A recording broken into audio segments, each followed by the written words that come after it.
आज का अपना टॉपिक रहेगा D and F block unit. तो आइए स्टार्ट कर लेते हैं D and F block unit, D and F block.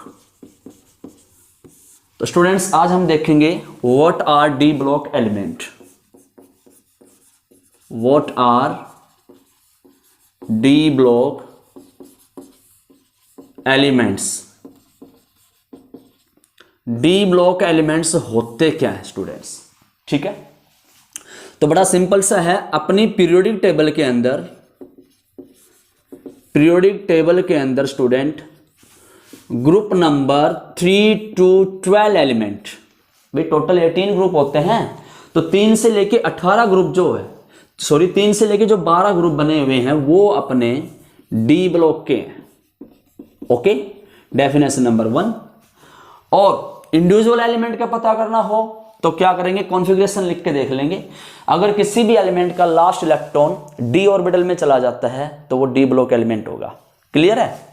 Example ले लेते हैं, जैसे हमने एग्जांपल लिया जिंक, 30 एटॉमिक नंबर होता है, तो आप देखोगे आर्गन 18 3d4s, तो पहले अपन भरेंगे इसमें 2 इलेक्ट्रॉन, फिर इसमें 10 इलेक्ट्रॉन। तो आप देख सकते हो लास्ट इलेक्ट्रॉन पेनल्टीमेट सेल के बाद डी में आया है, ठीक है। पेनल्टीमेट का मतलब होता है लास्ट से पहले वाली, तो डी में आने की वजह से ये डी ब्लॉक एलिमेंट्स हो गए, ठीक है स्टूडेंट्स। अब ये डी ब्लॉक एलिमेंट्स हैं, ये 4 टाइप के होते हैं, 3D सीरीज, 4D सीरीज और 5D series and 6D series, ठीक है। इनको अपन बोल सकते हैं first transition element, second transition element और थर्ड ट्रांजिशन एलिमेंट, ऐसे इसको फोर्थ ट्रांजिशन एलिमेंट। क्लियर है। अपने सिलेबस में स्टूडेंट 3D एंड 4D बोले तो फर्स्ट और सेकंड ट्रांजिशन सीरीज ही है, ठीक है। तो स्टूडेंट्स आज हम स्टार्ट कर देंगे फर्स्ट और देख लीजिए। सबसे पहले मैं आपको बताऊंगा फर्स्ट सीरीज के एलिमेंट हैं कौन से। तो एक बार रिपीट कर दूं, डी ब्लॉक एलिमेंट्स क्या होते हैं स्टूडेंट्स, जिन एलिमेंट का लास्ट इलेक्ट्रॉन इलेक्ट्रॉनिक कॉन्फ़िगरेशन लिखते वक्त डी ऑर्बिटल में आ जाए तो डी ब्लॉक एलिमेंट कहलाएंगे। Okay, the elements in which last electron enter in D orbital during the writing electronic configuration, और you can say that group number 3 to 12 elements called D block elements, ठीक है। तो students इसके लिए मैं आपको trick बता देता हूं कि डी ब्लॉक एलिमेंट्स की फर्स्ट सीरीज हम याद कैसे करें। तो देखिए मैं आपको ट्रिक का बताता हूं, सुनो तुम विवाह कर लो मुझसे, फिर कोई नहीं कहेगा जानू। तो स्टूडेंट्स यहां पर जो प्रेमी है वो अपनी प्रेमिका को कहता है कि सुनो तुम विवाह कर लो मुझसे, फिर कोई नहीं कहेगा जानू। क्लियर है। मीन्स वो अपने वर्डिंग में बोल रहा है, लेकिन हम यहां पर D and F block unit पढ़ रहे हैं। तो देखिए सुनो से आप क्या बोलोगे स्टूडेंट्स, कैनेडियम Sc, और टाइटेनियम वेनेडियम, क्लियर है, क्रोमियम, और M से याद क्या आएगा, मैग्नीज, और फिर से याद क्या आएगा, आयरन Fe, और कोई से क्या याद आएगा आपको, कोबाल्ट, नहीं से क्या याद आएगा, निकल, कहेगा से क्या याद आएगा, कॉपर, और जानू से क्या याद आएगा स्टूडेंट्स, जिंक। क्लियर है।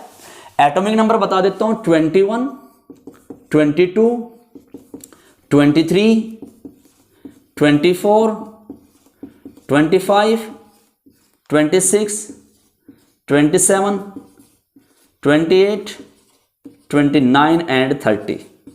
तो जैसे कि मैं पहले बता चुका हूं, एक भी नंबर नहीं कटने दूंगा, टिप्स पे यूनिट याद करवा दूंगा, ठीक है। बने रहिए सभी वीडियो सीरीज के साथ में। तो स्टूडेंट्स आज अपना जो टारगेट रहेगा वो ये सीखना है कि इनकी इलेक्ट्रॉनिक कॉन्फ़िगरेशन कैसे लिखी जाए। D and F block unit पढ़ने के लिए सबसे इंपॉर्टेंट पॉइंट है कि इनकी कॉन्फ़िगरेशन आनी चाहिए। ठीक है, तो आइए स्टार्ट कर लेते हैं इनकी कॉन्फ़िगरेशन। तो ये एलिमेंट आप याद कर लोगे, क्या है, बिल्कुल सिंपल ट्रिक बनाई आपके लिए। क्या, सुनो तुम विवाह कर लो मुझसे, फिर कोई नहीं कहेगा जानू। क्लियर है, इनसे आप वर्डिंग में देखोगे तो देखो, सुनो से स्कैनेडियम और तुमसे टाइटेनियम, विवाह से वेनेडियम, कर लो से क्रोमियम, मुझसे मैग्नीज, फिर से आयरन, और कोई से कोबाल्ट, नहीं से निकल, कहेगा कॉपर जानू जिंक। बिल्कुल सिंपल ट्रिक है। तो स्टूडेंट्स इनकी कॉन्फ़िगरेशन देख लेते हैं, कैसे सीखेंगे। देखिए, पहले तो मैं आपको बता दूं इनकी जर्नल इलेक्ट्रॉनिक कॉन्फ़िगरेशन जो है, जर्नल इलेक्ट्रॉनिक कॉन्फ़िगरेशन वो क्या रहेगी भाई, n-1 D1 to 10 NS1 2। Clear है, ये इनकी क्या रहेगी स्टूडेंट्स, जर्नल इलेक्ट्रॉनिक कॉन्फ़िगरेशन। ठीक है, अभी देख लेते हैं बड़ा आसान सा तरीका।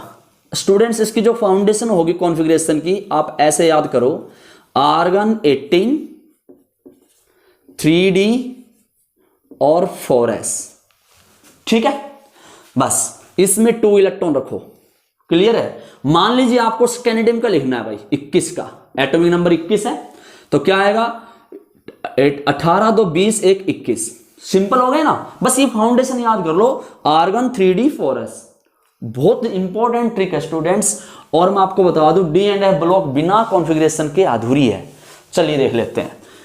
उसके बाद में आते हैं टाइटेनियम का नंबर 22, जिसमें होता है, क्या लिखोगे, आर्गन 18 3D 4s। तो 2 तो इलेक्ट्रॉन रहना ही है, मैं बता चुका हूं। यहां पर क्या कर दोगे, फिर से 2, 18 2 20 2 22। यहां लिखेंगे आर्गन, फिर 18 3D 4s।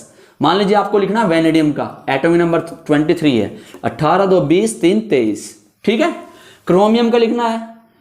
अब सुनो, एक बात याद रखना, क्रेजी कुत्ता। ओके, ट्रिक तो बनानी पड़ेगी ना भाई। क्रेजी कुत्ता, क्रेजी कुत्ता का मतलब है, क्रेजी मीन्स क्रोमियम, ठीक है, और कुत्ता मीन्स कॉपर।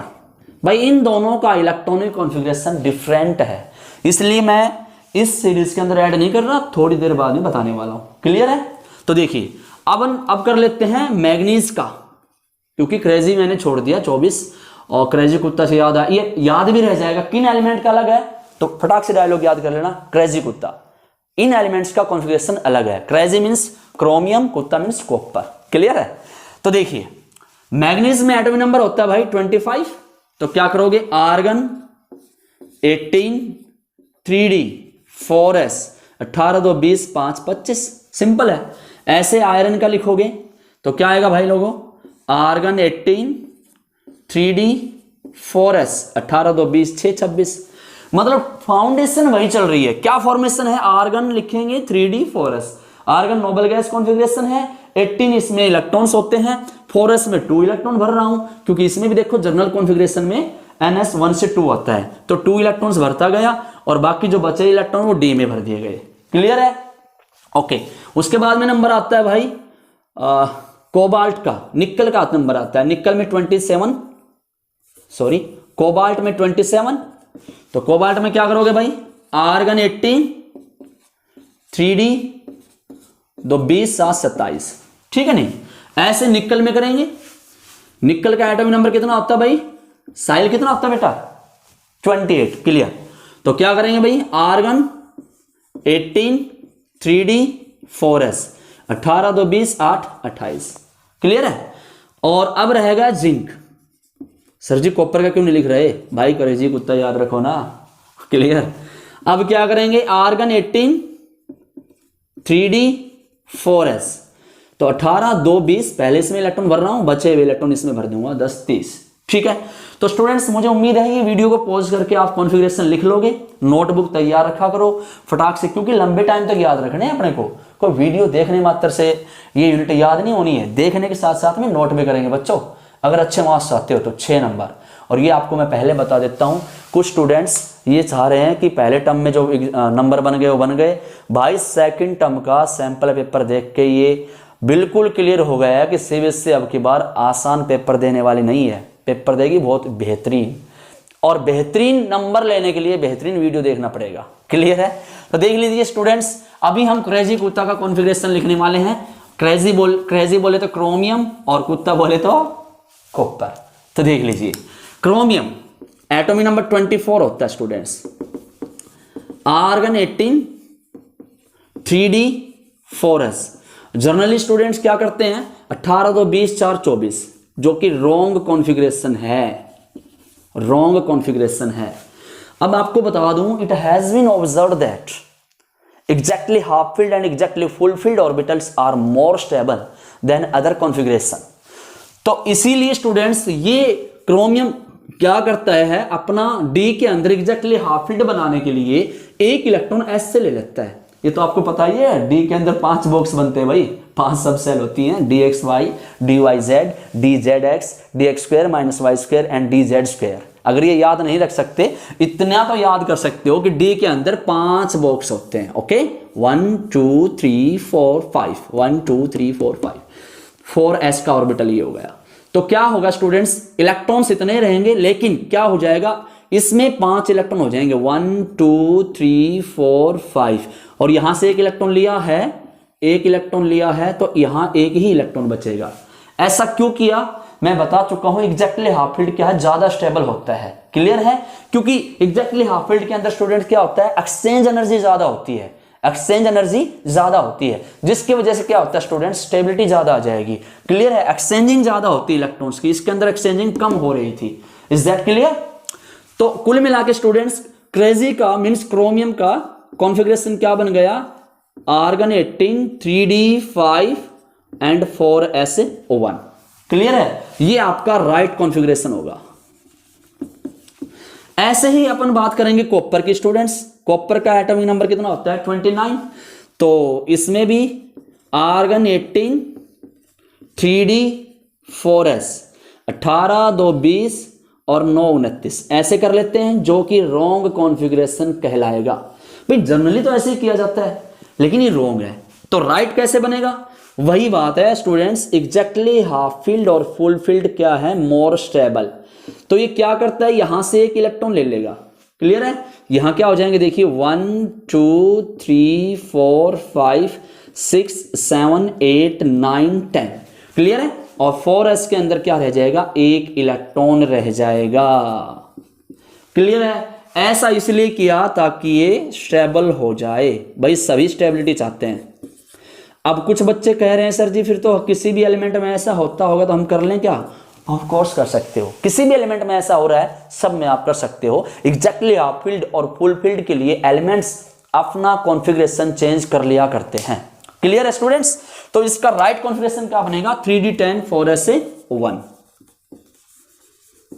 स्टूडेंट्स अगर वीडियो आपको अच्छा लगे तो सब्सक्राइब और लाइक भी कर सकते हो, मर्जी हो तो ही। और एक बात बताना चाहूंगा, वीडियो को बार बार देखिए ताकि आपको ये लेक्चर बिल्कुल टिप्स पे याद हो जाए। और पीडीएफ फाइल जो नोट्स है स्टूडेंट्स डिस्क्रिप्शन बॉक्स में डाल दूंगा, थोड़ा सा टाइम लगेगा, आज तो वीडियो देख लीजिए। चलिए नेक्स्ट स्टूडेंट्स, हम सीख चुके हैं इलेक्ट्रॉनिक कॉन्फ़िगरेशन लिखना। अब सीखते हैं what are the transition element. Very very important, कई बार ही पूछा गया एग्जाम में भाई, कई बार। ठीक है, 2019, 18, 17 किसी भी अलग टाइप से घुमा के क्वेश्चन पूछ लेता है, 1 नंबर 2 नंबर में रखा होता है। क्लियर? आइए स्टार्ट कर लेते हैं। What are transition elements.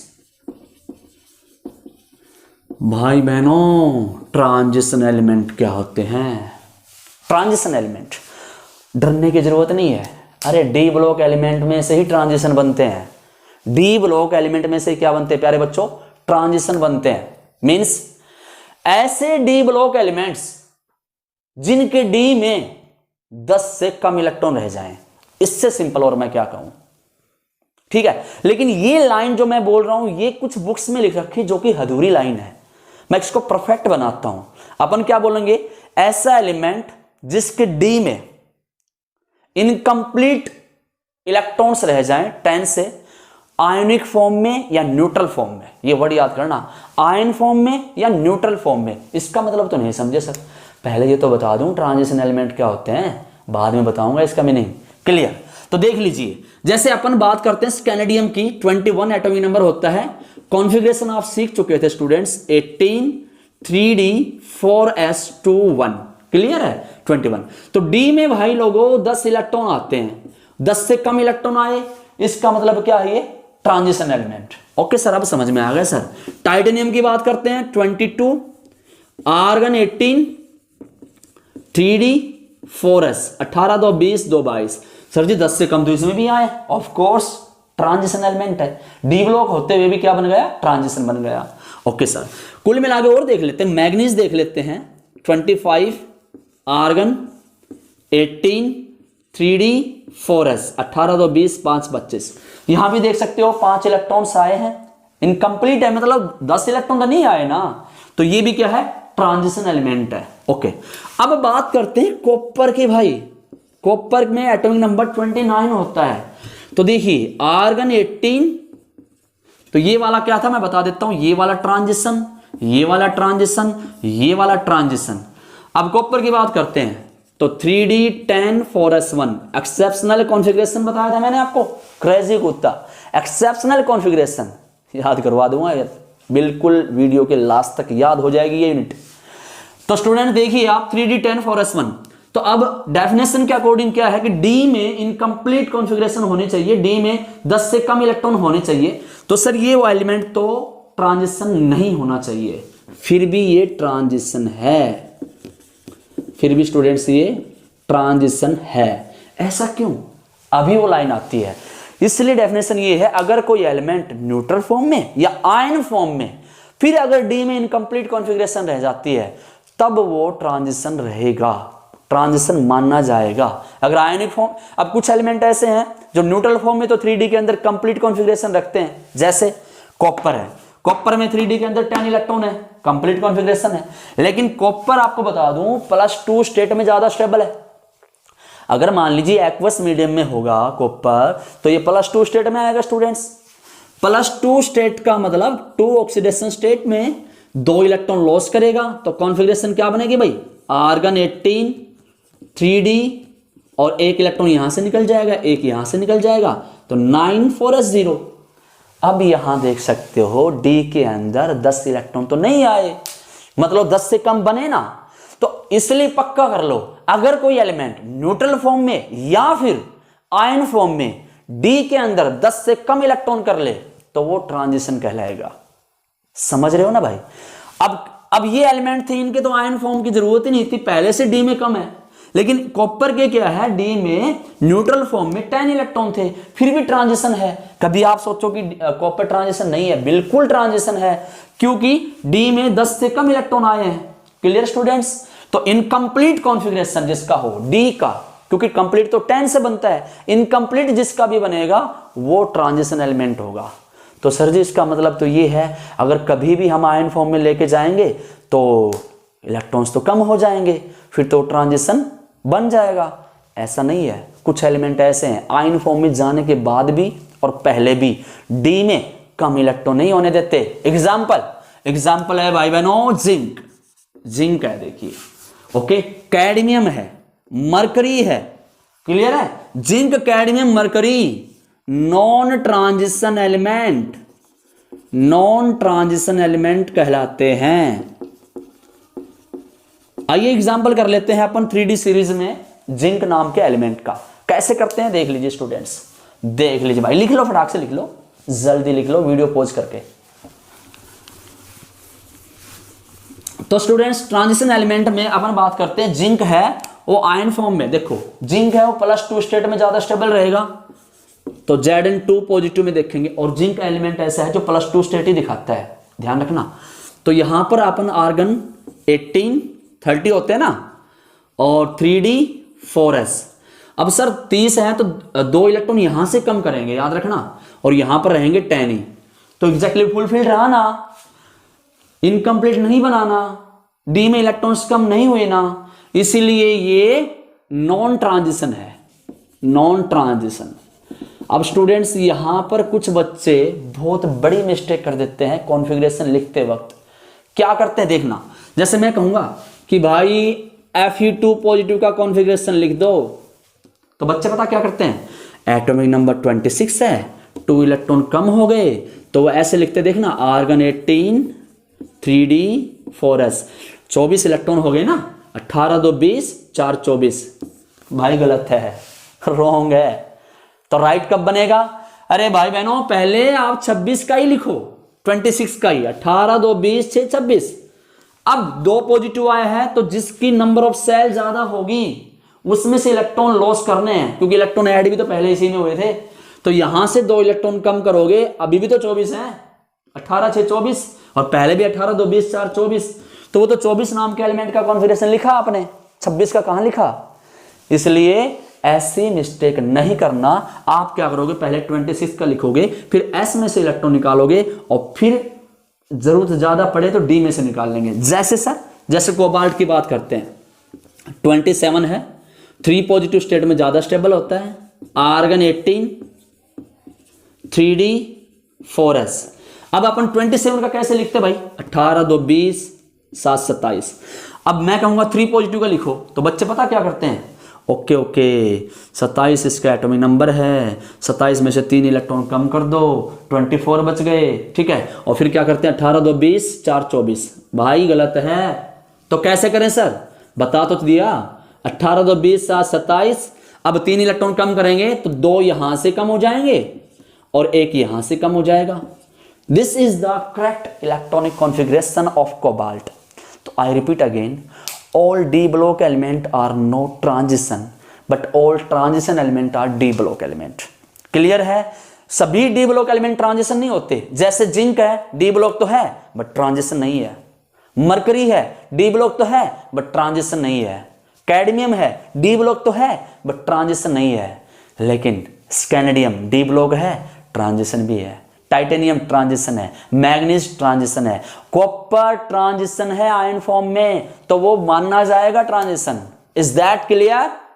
तो स्टूडेंट्स उम्मीद है आपको ट्रांजिशन एलिमेंट और डी ब्लॉक एलिमेंट में डिफरेंस समझ में आ गया होगा। All d block element are not transition but all transition element are d block element. Clear? Transition element वो होते हैं जिनके डी में 10 से कम इलेक्ट्रॉन रह जाएं, और डी ब्लॉक एलिमेंट तो समझ ही गए, जिनका लास्ट इलेक्ट्रॉन डी में आ जाता है तो डी ब्लॉक है। क्लियर है? चलिए स्टूडेंट्स इसी लेक्चर को थोड़ा सा आगे प्रोसीड करें, बहुत बड़ा लेक्चर हो जाएगा। तो स्टूडेंट्स नेक्स्ट पार्ट में हम डालने वाले हैं इसकी प्रॉपर्टीज, मैग्नेटिक प्रॉपर्टी और एटॉमिक रेडियाई, आयोनाइजेशन एनर्जी, बहुत ही इंपॉर्टेंट टॉपिक है स्टूडेंट्स। आज हमने सीखा what are the d block elements, transition element, how can we write electronic configuration of d block और ट्रांजिशन एलिमेंट। ओके स्टूडेंट्स देखते हैं, थैंक यू। तो स्टूडेंट आपको बताना चाहूंगा, नीट हो, IIT हो, CBSE हो, इलेक्ट्रॉनिक कॉन्फ़िगरेशन की बहुत भारी प्रॉब्लम रहती है बच्चों के साथ में, ठीक है।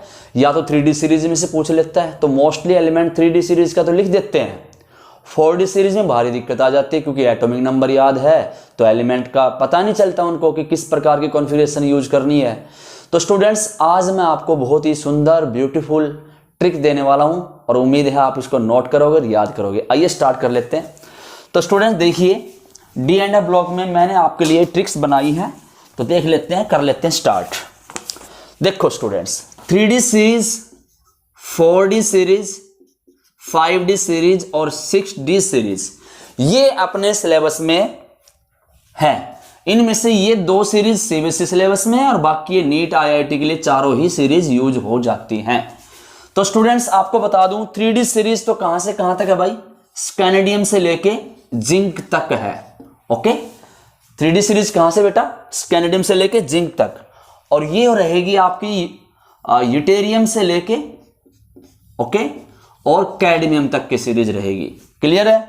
और 5D सीरीज रहेगी आपकी लैंथेनम से लेके मरकरी तक। क्लियर है? और 6D सीरीज में स्टूडेंट्स रेडियो एक्टिव एलिमेंट हैं, रेडियो एक्टिव एलिमेंट्स हैं। तो यहां से स्टूडेंट क्वेश्चन आ जाया करता है इनमें से। क्लियर है? तो इनकी आज अपन सीखेंगे इलेक्ट्रॉनिक कॉन्फ़िगरेशन कैसे निकाली जाती है। तो देखिए स्टूडेंट्स, जितने भी डी ब्लॉक एलिमेंट्स हैं इनकी जो जर्नल इलेक्ट्रॉनिक कॉन्फ़िगरेशन है वो ये रहेगी n-1 d1 से लेके 10 ns 0 से लेके 2। क्लियर है? फिर से बता रहा हूं n-1 d1 से लेके 10 ns 0 से लेके 2। तो स्टूडेंट्स इसमें बिल्कुल क्लियर हो रखा है कि s के अंदर इलेक्ट्रॉन 0 भी आ सकते हैं, 1 भी आ सकता है और s के अंदर 2 भी आ सकते हैं। ठीक है, अब हमें पता क्या चलेगा किस में 0 आएगा, किस में 1 आएगा और किस में 2 आएगा। तो बहुत ही प्यारी तरीका मैंने कल लास्ट टाइम मैंने आपको बताया था क्रेजी कुत्ता नाम से, याद है? क्रेजी कुत्ता नाम से एक ट्रिक दी थी मैंने आपको। क्रेजी कुत्ता तो किस में लगेगी? 3D सीरीज के अंदर, मतलब क्रोमियम और कॉपर को छोड़ के। ठीक है स्टूडेंट, क्रोमियम और कॉपर को छोड़ के बाकी 3D सीरीज के अंदर s के अंदर 2 इलेक्ट्रॉन भरने हैं और क्रोमियम कॉपर में s के अंदर 1 और d के अंदर 10। क्लियर है? लास्ट टाइम हमने कॉन्फ़िगरेशन आपको सिखा दी थी, एक बार फिर से बता देता हूं, देख लीजिए। ठीक है स्टूडेंट्स, एक बार फिर से बता देता हूं। जैसे मैंने आपको बताया था कि ये जो फॉर्मेशन है ये अपन स्टार्ट कर देंगे आर्गन 18 3d4s।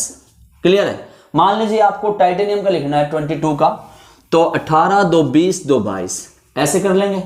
लेकिन मैंने आपको बताया कि क्रोमियम और कॉपर की जो इलेक्ट्रॉनिक कॉन्फ़िगरेशन है उसमें s के अंदर 1 इलेक्ट्रॉन आएगा, क्योंकि जर्नल इलेक्ट्रॉनिक कॉन्फ़िगरेशन जो है इनकी उसमें बिल्कुल क्लियर हो रहा है स्टूडेंट्स कि s के अंदर 0 से लेके 2 इलेक्ट्रॉन्स आ सकते हैं। ठीक है, तो 3D सीरीज में हर एलिमेंट की कॉन्फ़िगरेशन लिखना सीख गए होंगे आप। एटॉमिक नंबर याद करना इतना जरूरी नहीं है, क्योंकि हर एलिमेंट के साथ एग्जाम के अंदर एटॉमिक नंबर दिया मिलेगा, फिर भी हम अपने रेफरेंस के लिए एटॉमिक नंबर याद कर लेते हैं। ठीक है स्टूडेंट्स, आज बात करते हैं, देखिए 3D सीरीज में मैं बता चुका था लास्ट कल क्या स्कैनेडियम से लेके जिंक तक सीरीज जाएगी। आज अपन बात करेंगे 4D सीरीज की। तो 4D सीरीज के मैंने ट्रिक बनाई भाई, ये जान, ओके, ये जान, ओके, नहीं तो मोहब्बत तेरी। ऐसे बातें तो जल्दी याद कर लेते हो आप, नहीं तो मोहब्बत तेरी, ओके, रो रो पुकारेगी, रो रो पुकारेगी आज चांद को। ठीक है भाई, आज चांद को पढ़ लो, वरना आप भी ऐसे करने वाले हो। क्लियर? पढ़ाई कर लो, अदरवाइज ऐसे करने वाले हो। लॉकडाउन में पढ़ते नहीं ना जो बच्चे, वो भारी लॉस कर रहे हैं अपनी लाइफ का। 2 या 3 साल के जो बैच के स्टूडेंट्स हैं वो कंपटीशन लेवल में नहीं आने वाले। ठीक है, इसलिए केडी केमिस्ट्री के चैनल को देख लो, मेरा इतना फायदा नहीं जितना तुम्हारा फायदा है। क्लियर है? तो देखिए स्टूडेंट, ये ट्रिक बनाई मैंने, ये जान कह रहा है ये जान ले, नहीं तो मोहब्बत तेरी रो रो पुकारेगी आज चांद को। ये जान ले मतलब केडी केमिस्ट्री जो पढ़ा रहा है उसको जान ले भाई, और ना मोहब्बत तेरी मतलब तेरी जो रूह है वो रो रो पुकारेगी चांद को। क्लियर है? ओके, अब मैं एलिमेंट्स को यहां पर बिल्कुल ड्रा करता हूं। ये से आप क्या बोलोगे? यूटेरियम, और जान से याद आया जर्कोनियम। बिल्कुल क्लियर है? नहीं से आप क्या बोलोगे? नियोबियम। ठीक है, और तो मैंने ऐसे यहां पर यूज कर लिया। और मोहब्बत में क्या बोलोगे? मोलिब्डेनम। ठीक है, तेरी से क्या बोलोगे भाई? टेक्टेनियम। और यहां पर क्या बोलोगे? रोडियम, यहां रोडियम, पुकारेगे से प्लेटिनम, और आज से क्या बोलोगे? सिल्वर, एजी, और चांद से क्या बोलोगे? कैडमियम। ये भी ऐसे यूज कर लिया। क्लियर है? तो बिल्कुल सिंपल ट्रिक स्टूडेंट्स, एक बार बोल लो बस याद हो जाएगी। ये जान मतलब केडी केमिस्ट्री जो पढ़ा है इसको जान ले, नहीं तो मोहब्बत तेरी रो रो पुकारेगी आज चांद को। ठीक है, क्योंकि जब आपका एग्जाम हो जाएगा सेकंड टर्म का, रिजल्ट अच्छा नहीं आएगा तो यही होना है भाई। ठीक है, तो याद कर लेंगे भाई, yttrium, zirconium, niobium, molybdenum, technetium, rhodium, rhodium, platinum, silver and cadmium. पक्का? चलिए अब देख लेते हैं भाई 5D सीरीज की। उतार लेना नोटबुक में इनको। ठीक है, 3D की कल मैं बता चुका था भाई, याद है ना? ओके, अभी बात करते हैं 5D सीरीज की, जिसको तुम थर्ड ट्रांजिशन सीरीज एलिमेंट बोलते हो। तो 5D में क्या बोलते हैं देखिए, ला हफ्ता, ला हफ्ता, वरना। हफ्ता कौन सा स्टूडेंट्स? ये वो हफ्ता है जो गुंडे लोग मांगते हैं ना, भाई हफ्ता दे, ठीक है। ला हफ्ता वरना उस आयरन रोड से पिटेगा, ला हफ्ता वरना उस आयरन रोड से पिटेगा। किससे पिटेगा भाई? आयरन रोड से। और हॉस्पिटल जाएगा, समझ रहे हैं? और हॉस्पिटल जाएगा। क्लियर है भाई? ला हफ्ता, गुंडे लोग क्या बोला? ला हफ्ता वरना उस आयरन रोड से पिटेगा और हॉस्पिटल जाएगा। क्लियर है? अब देखिए, ला से क्या बोलोगे स्टूडेंट्स? लेंथेनियम। क्लियर है भाई? ला से क्या बोलोगे? ला से देखो, हफ्ता से, हफ्ता यहां पर क्या बन जाएगा? हफ्ता से Hg और ता से बोलो, Hg तो सॉरी आ चुका ना, ठीक है, Hf और ता से क्या बोलोगे? Ta। ला हफ्ता मतलब LaHFTA। क्लियर है? और वरना से क्या बोलोगे भाई? यहां से W और यहां से RE, ठीक है। वरना से याद कर लोगे WRE, और उससे क्या याद करोगे? ओस्मियम। क्लियर है? और आयरन से क्या याद करोगे? Iron rod. आयरन रोड का मतलब इरिडियम, ये मैंने ऐसे यूज कर लिया, ठीक है। आयरन रोड से पिटेगा, पिटेगा से क्या आ जाएगा? प्लेटिनम। और से क्या बना दोगे? Au gold. और हॉस्पिटल जाएगा भाई, मरकरी, ये वैसे यूज कर लिया, हॉस्पिटल जाएगा, हॉस्पिटल जाएगा। क्लियर है? देखिए, ला हफ्ता, ओके, ला हफ्ता में तो ये तीनों हो गए भाई, LaHFTA। वरना means W, tungsten, RE, osmium, ये सब, ठीक है। आयरन रोड से मींस इरिडियम, पिटेगा से प्लेटिनम। भाई एक बार तो थोड़ा सा लिखना पड़ेगा ना आपको, लिख के देख लो, उसके बाद एलिमेंट एक बार लिख के देख लो हाथ से, यूं याद हो जाएंगे। क्लियर है स्टूडेंट्स? तो ये हो गई आपकी 5D सीरीज। एग्जाम में हम उस क्वेश्चन को अटेम्प्ट करेंगे। देखिए, ये मैं आपको बता चुका हूं, प्रॉब्लम यहां से होती सारी। S के अंदर 0 इलेक्ट्रॉन भी आता है, S के अंदर 1 भी आता है, S के अंदर 2 भी आता है। हमें पता कब क्या चलेगा कि S के अंदर कब 0 आता है, कब 1 आता है, कब 2 आता है? तो तरीका सुन लो भाई। 3D सीरीज के अंदर, 3D सीरीज के अंदर तो हम सिखा चुके हैं आपको कि केवल क्रेजी कुत्ता में मींस क्रोमियम और कॉपर में S के अंदर 1 इलेक्ट्रॉन आएगा, ठीक है ना। S में क्या आएगा? 1 इलेक्ट्रॉन। क्लियर कर लोगे?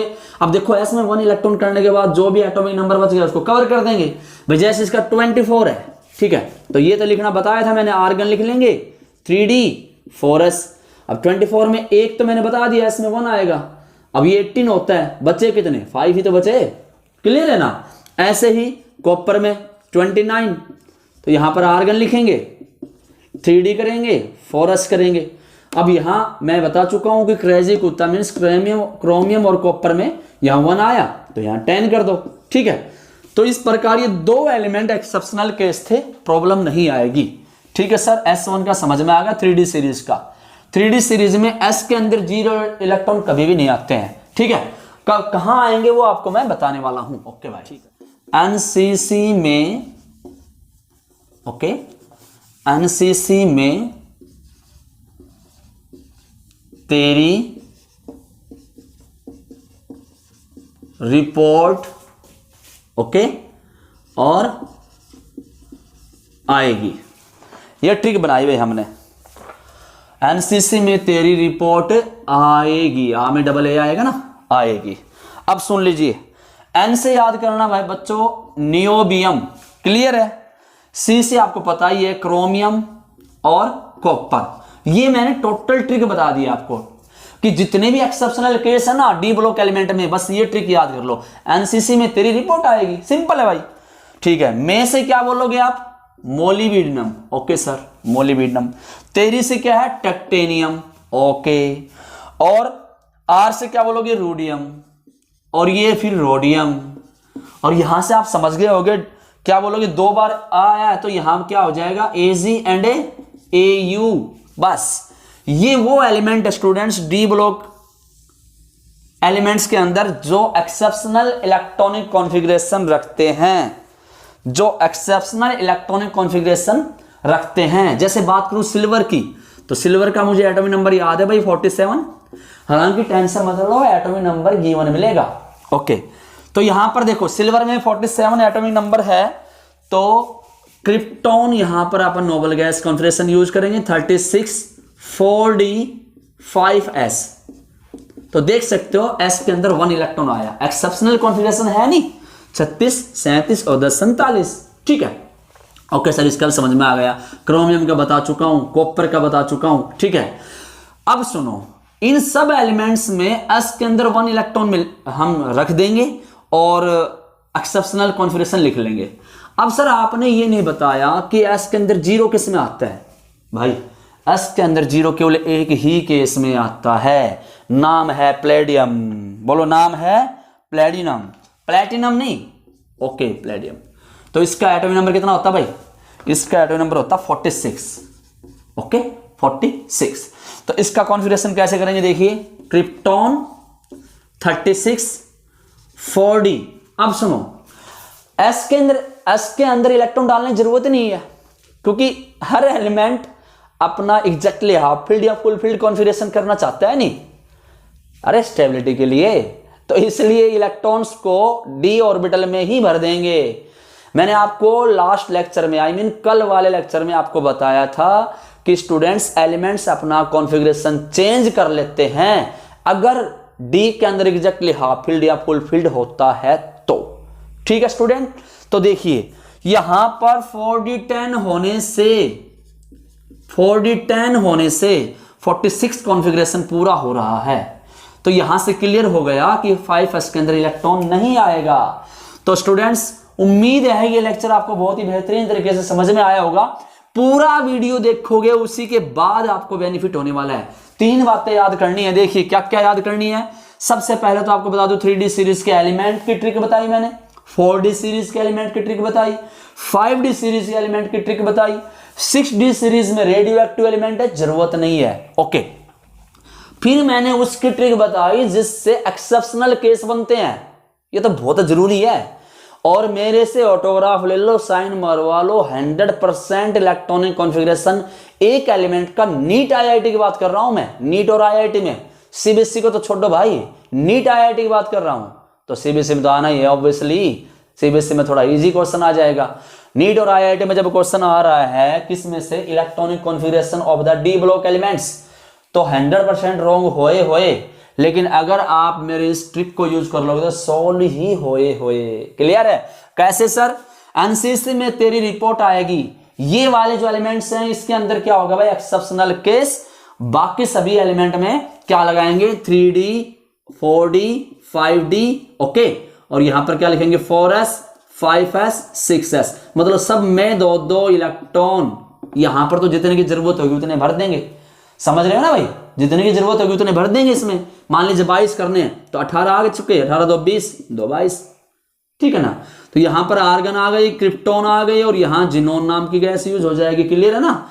Helium, neon, argon, krypton, xenon. Clear है? तो ये नोबल गैस आपकी यूज हो जाएंगी, और जितने इलेक्ट्रॉन की जरूरत पड़ेगी उतने इलेक्ट्रॉन्स s में भर देंगे, पहले 2 इलेक्ट्रॉन्स, और जिनकी जरूरत है उनको भर देंगे। एक्सेप्शनल केस केवल किस में है, इनमें। और प्लेडियम एक ऐसा एलिमेंट है जिसके अंदर 5s में 0 आता है, इसीलिए ये वाला कॉन्फ़िगरेशन यूज हुआ था। एक बच्चे ने मुझसे पूछ लिया था, सर जी s के अंदर तो 1 या 2 इलेक्ट्रॉन तो आएंगे ही, 0 आएंगे, ऐसा कौन सा कॉन्फ़िगरेशन है? तो मैंने बता दिया भाई, प्लेडियम है। ठीक है, इसमें एग्जैक्टली फुलफिल्ड करने के लिए इसने s में से सारे इलेक्ट्रॉन्स अपनी तरफ ले लिए। सारे भी कितने आने थे, 1 इलेक्ट्रॉन आना था, अगर 2 बनते 8 बनते। क्लियर है? तो सारे इलेक्ट्रॉन अपने अंदर भर लिए ताकि एग्जैक्टली फुलफिल्ड हो। वो 3 एलिमेंट जो बहुत ही ज्यादा सॉफ्ट हैं, जिनका मेल्टिंग बॉइलिंग पॉइंट भी सॉफ्ट है, लो है। क्यों लो है? क्योंकि उनके अंदर अनपेयर्ड इलेक्ट्रॉन तो है नहीं, और अनपेयर्ड इलेक्ट्रॉन अगर नहीं होंगे बच्चे लोगों तो ओवरलैपिंग भी नहीं होगी। ठीक है ना? ओवरलैपिंग नहीं होगी तो बॉन्डिंग नहीं बनेगी, और बॉन्ड नहीं बनेगा तो सॉफ्ट बनेंगे वो। ठीक है, और कौन कौन से हैं वो है जिंक, कैडमियम और मरकरी। तो कई बार स्टूडेंट्स इनका इलेक्ट्रॉनिक कॉन्फ़िगरेशन लिखना आ जाता है, तीनों के अंदर एग्जैक्टली फुलफिल्ड है। एटॉमिक नंबर आपको बता दूं, ट्रिक याद करने की, इसका एटॉमिक नंबर 30 है, ठीक है, एक का याद कर लो। अब इसमें 18 जोड़ दो तो 48 हो जाएगा, 48 में 32 जोड़ दो भाई, ठीक है, तो कितना हो जाएगा 80। क्लियर है, याद कर लोगे। तो जिंक, कैडमियम, मरकरी, यहां पर मैंने 18 जोड़ा और यहां 32 जोड़ा। अपन ऐसे लिखा करते ना 2 8 8, ठीक है ना, 18 32 किया करते ना ऐसे, तो वही ट्रेंड इसमें मैंने यूज किया। तो इस प्रकार स्टूडेंट्स आप इलेक्ट्रॉनिक कॉन्फ़िगरेशन भी सीख सकते हो। इलेक्ट्रॉनिक कॉन्फ़िगरेशन 100% एग्जाम में आता है। तो स्टूडेंट्स नमस्कार। तो लास्ट टाइम हमने आपको बताया था D and F block elements के बारे में। तो आइए आज उससे अगली प्रॉपर्टी कर लेते हैं जिसका नाम होगा एटॉमिक रेडियाई। ठीक है, तो आज का जो टॉपिक रहेगा अपना वो है students atomic radii. Last time हमने आपको इलेक्ट्रॉनिक कॉन्फ़िगरेशन के बारे में बताया था और पीछे वाले लेक्चर सुन सकते हो, देख सकते हो, नोट कर सकते हो। तो आइए आज स्टार्ट कर लेते हैं एटॉमिक रेडियाई क्या चीज़ होती है। तो स्टूडेंट्स डी ब्लॉक एलिमेंट्स की जो एटॉमिक रेडियाई है वो डिपेंड वास्तव में दो फैक्टर पे करती है। पहला जो फैक्टर है उसका नाम होता है न्यूक्लियर चार्ज, ठीक है, न्यूक्लियर चार्ज। और फैक्टर नंबर जो 2 है बच्चों उसका नाम है शिल्डिंग इफेक्ट, जिसको कई लोग स्क्रीनिंग इफेक्ट भी बोलते हैं, शिल्डिंग इफेक्ट। ठीक है, शिल्डिंग इफेक्ट या स्क्रीनिंग इफेक्ट या फिर न्यूक्लियर चार्ज, ये बातें याद कर लीजिए, आपको पता लग जाएगा कि एटॉमिक रेडियाई कैसे वेरी करती है, कैसे डिक्रीज या इंक्रीज करती है। तो देखिए हम बात कर लेते हैं 3D सीरीज की प्यारे बच्चों।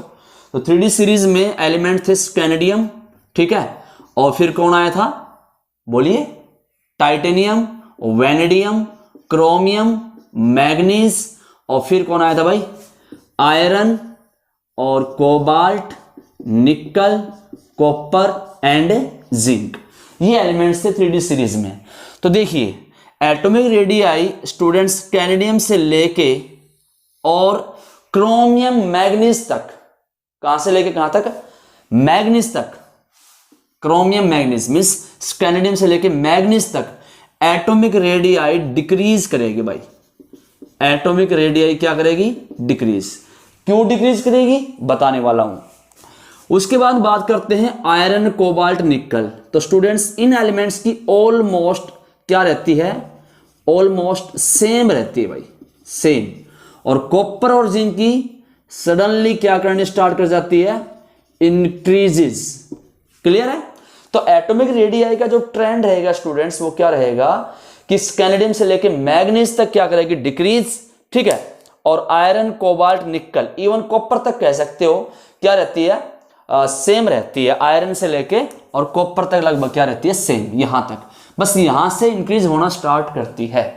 क्लियर है। तो ऐसा क्यों है स्टूडेंट्स, आइए देख लेते हैं। देखिए न्यूक्लियर चार्ज की बात करते हैं। मैं पहले इसको एक बार आपको डायग्राम से रिप्रेजेंट कर देता हूं, कई बुक्स में बता रखा है तो आपको समझ में आ जाएगा। क्लियर है। तो देखिए इस प्रकार स्टूडेंट्स रेडियस दिखा रखी है, ऐसे इंक्रीज कर रही है। मान लीजिए आपका 21 है, ये 22 है, 23 है, 24 है, 25 है, और यहाँ तक डिक्रीज कर गई। उसके बाद में ये फिर आयरन है, कोबाल्ट है, निकल है, और यहाँ पर कॉपर की इंक्रीज होना स्टार्ट हो गई भाई, और यहाँ जिंक की सबसे ज़्यादा हो जाती है। ठीक है, इस प्रकार का ट्रेंड है स्टूडेंट्स एटॉमिक रेडियाई का। तो ऐसा क्यों है ये, मतलब रेगुलरली डिक्रीज करनी चाहिए थी एटॉमिक रेडियाई, लेकिन पहले डिक्रीज फिर सेम और बाद में इंक्रीज। तो ध्यान से सुन लीजिए। मैं अगर बात करूं स्कैनेडियम की तो 2881 यही तो आएगा भाई, और बात करते हैं टाइटेनियम की तो क्या आएगा 2884, सॉरी यहां पर 3, 2883, 2884। ऐसे ही बात करते हैं वैनेडियम की, ठीक है, तो क्या आएगा 2885। कुल मिला के हमने एक चीज देख ली कि वैलेंस इलेक्ट्रॉन क्या करते जा रहे हैं, लगातार इंक्रीज करते जा रहे हैं। ठीक है, तो वैलेंस इलेक्ट्रॉन लगातार इंक्रीज करने से इफेक्टिव न्यूक्लियर चार्ज इंक्रीज कर जाएगा। What do mean by effective nuclear charge, means nucleus का आउटर मोस्ट सेल इलेक्ट्रॉन्स के प्रति अट्रैक्शन बढ़ जाएगा, और अट्रैक्शन बढ़ने की वजह से, सेम सेल होने की वजह से आखिरी सेल है वो न्यूक्लियस की तरफ क्या हो जाती है, शिफ्ट हो जाती है। मीन्स क्या हुआ कि when we go from left to right, that is from scandium to zinc, the number of valence electron increases in same number of shell, that's why the nuclear charge increase and somehow the outermost shell shift towards the nucleus. ठीक है, इसकी वजह से radius क्या कर जाती है student, decrease. अब क्वेश्चन उठा तो सर वो रेडियस आयरन से लेकर निकल तक डिक्रीज क्यों नहीं हुई? यस, तो बताना चाहूंगा स्टूडेंट्स, एक होता है शिल्डिंग इफेक्ट। ये क्या चीज होती है आज आपको पता चलने वाला है, शिल्डिंग इफेक्ट। भाई शिल्डिंग इफेक्ट का मतलब होता है कि जब inner shell electrons outer most shell के इलेक्ट्रॉन को रिपेल करना स्टार्ट कर देती है। ठीक है, मतलब आप यूं कह सकते हो, शिल्ड का मतलब क्या होता है, देखो शिल्ड का मतलब क्या होता है, सुरक्षा, एक कवच होता था बचाव के लिए। ठीक है, तो क्या करते हैं, जो इनर सेल इलेक्ट्रॉन्स हैं वो आउटर सेल के इलेक्ट्रॉन को क्या करेंगे, रिपेल करेंगे। तो रिपेल करेंगे, उधर न्यूक्लियस क्या कर रहा है, इसको अट्रैक्ट करने की कोशिश करेगा, और इधर इनमें क्या हो रहा है, रिपल्सन हो रहा है। तो मीन्स रिपल्सन से साइज इंक्रीज होगी और अट्रैक्शन से साइज क्या होगी, डिक्रीज। इन दोनों फोर्स की जो मैग्नीट्यूड है स्टूडेंट्स, वो क्या हो जाती है, सेम हो जाती है। इसलिए प्रैक्टिकली जब देखा गया तो एटॉमिक रेडियाई इन सब एलिमेंट्स की आयरन से लेकर निकल तक ऑलमोस्ट क्या मिली, सेम मिली। ठीक है, अब बात करते हैं कॉपर से लेकर जिंक तक, तो इनके अंदर क्या होता है, एटॉमिक रेडियाई रेगुलरली इंक्रीज करेगी। रेगुलरली क्या, दो ही एलिमेंट थे, इंक्रीज इसलिए कर रही है बिकॉज यहां पर स्क्रीनिंग इफेक्ट ज्यादा हो जाता है। क्यों ज्यादा हो जाता है आपको पता लग भी गया होगा, 3d10 4s2 आप देख सकते हो स्टूडेंट, जिंक के अंदर इलेक्ट्रॉनिक कॉन्फ़िगरेशन फुलफिल्ड हो गया। जितने ज्यादा अनपेयर्ड इलेक्ट्रॉन कम होते जाएंगे, जितने ज्यादा पेयर्ड इलेक्ट्रॉन होते जाएंगे, उतना रिपल्सन ज्यादा होगा, और रिपल्सन होने की वजह से न्यूक्लियर चार्ज आपका क्या पड़ गया, वीक पड़ गया। That's why atomic radii slightly increase. तो आई रिपीट अगेन, मैं एक बार कंक्लूजन से बता देता हूं कि in the 3D series, in the beginning of the series, atomic radii decrease due to increase effective nuclear charge। Effective nuclear charge क्या होता है कि न्यूक्लियस का आउटर मोस्ट सेल के इलेक्ट्रॉन्स के प्रति अट्रैक्शन बढ़ जाना। जब सेल की संख्या सेम होगी और इलेक्ट्रॉन बढ़ते जाएंगे तो अट्रैक्शन बढ़ेगा, जिसकी वजह से फोर्स ऑफ अट्रैक्शन इतना ज्यादा हो जाएगा कि आउटर मोस्ट सेल न्यूक्लियस की तरफ क्या हो जाएगी बच्चों, शिफ्ट हो जाएगी। इसकी वजह से रेडियस क्या करके डिक्रीज। अब जब हम मिड वे ऑफ जाते हैं सीरीज में, तब क्या होता है, शिल्डिंग इफेक्ट स्टार्ट हो जाता है। शिल्डिंग इफेक्ट क्या होता है स्टूडेंट्स, मिड वे में जाते हैं तो अनपेयर्ड इलेक्ट्रॉन्स कम होना स्टार्ट कर देते हैं, पेयर्ड इलेक्ट्रॉन्स ज्यादा आ जाते हैं। तो पेयर्ड इलेक्ट्रॉन की वजह से इनर सेल के जो इलेक्ट्रॉन्स थे वो आउटर सेल के इलेक्ट्रॉन्स को रिपेल करते हैं, और इस रिपल्सन की वजह से साइज इंक्रीज होना चाहेगी। बट उधर आपको मैंने अभी बताया था कि सेल की संख्या सेम रहने से इलेक्ट्रॉन बढ़ेंगे अगर वैलेंस, तो अट्रैक्शन भी बढ़ेगा। तो इधर न्यूक्लियर चार्ज बढ़ रहा है और वो स्क्रीनिंग इफेक्ट बढ़ रहा है, तो दोनों की मैग्नीट्यूड क्या होगी बच्चों, सेम हो गई। इसलिए in midway of series, in midway of 3D series, the atomic radii remain same, but in the end of the series, due to more number of paired electrons, the spinning effect increase, the shielding effect dominant on the nuclear charge, और इस वजह से atomic radii increase कर जाती है। तो students उम्मीद है इतना याद हो गया होगा आपको।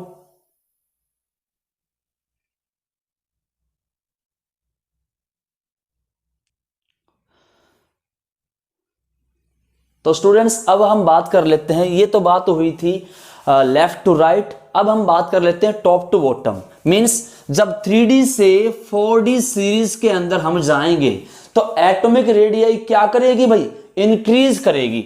ये तो सबको पता है सर जी, इंक्रीज क्यों करेगी, क्योंकि 3D से 4D में जाएंगे तो सेल की संख्या बढ़ गई ना। तो सेल की देखो यहां पर 3 नंबर सेल थी या 4th नंबर सेल है, तो हर बार एक नई सेल ऐड होने की वजह से एटॉमिक रेडियाई क्या करेगी बच्चे लोगों, इंक्रीज करेगी।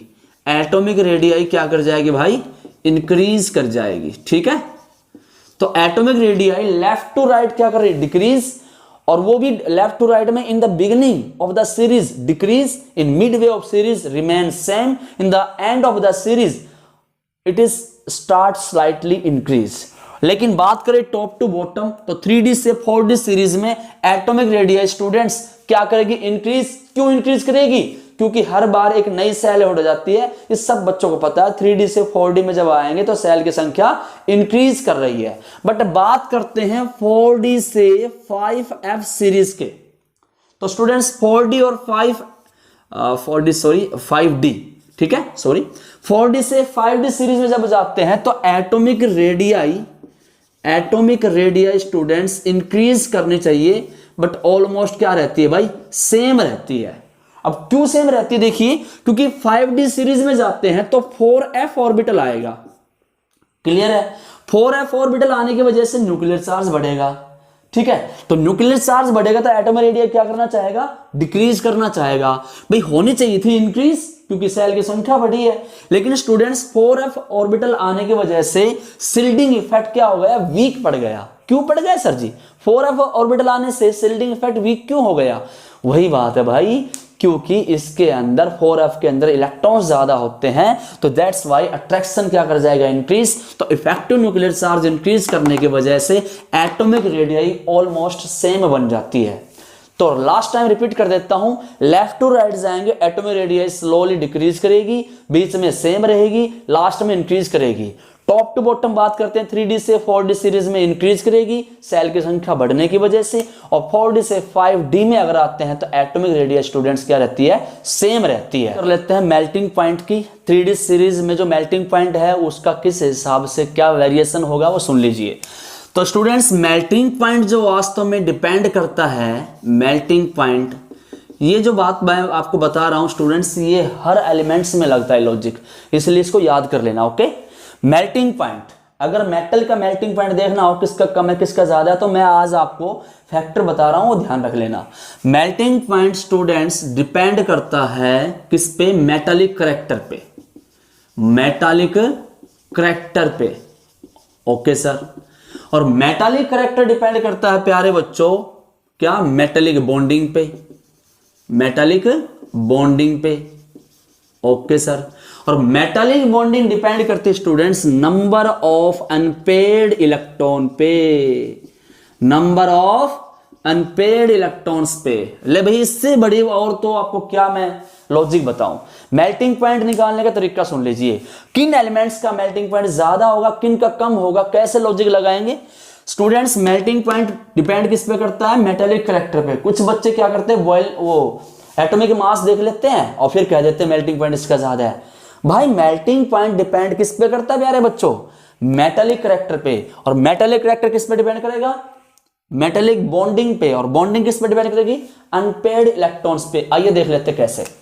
बात करते हैं स्कैनेडियम की, तो स्कैनेडियम से ज्यादा मेल्टिंग पॉइंट किसका होने वाला है, टाइटेनियम का। टाइटेनियम से ज्यादा किसका होने वाला है, वेनेडियम का। वेनेडियम से ज्यादा किसका होने वाला है भाई, क्रोमियम का। और फिर क्रोमियम का स्टूडेंट्स, क्रोमियम का मेल्टिंग पॉइंट ज्यादा तो होगा, बट मैग्नीज का मेल्टिंग पॉइंट क्रोमियम से ज्यादा होगा या कम होगा हम देखेंगे थोड़ी देर में।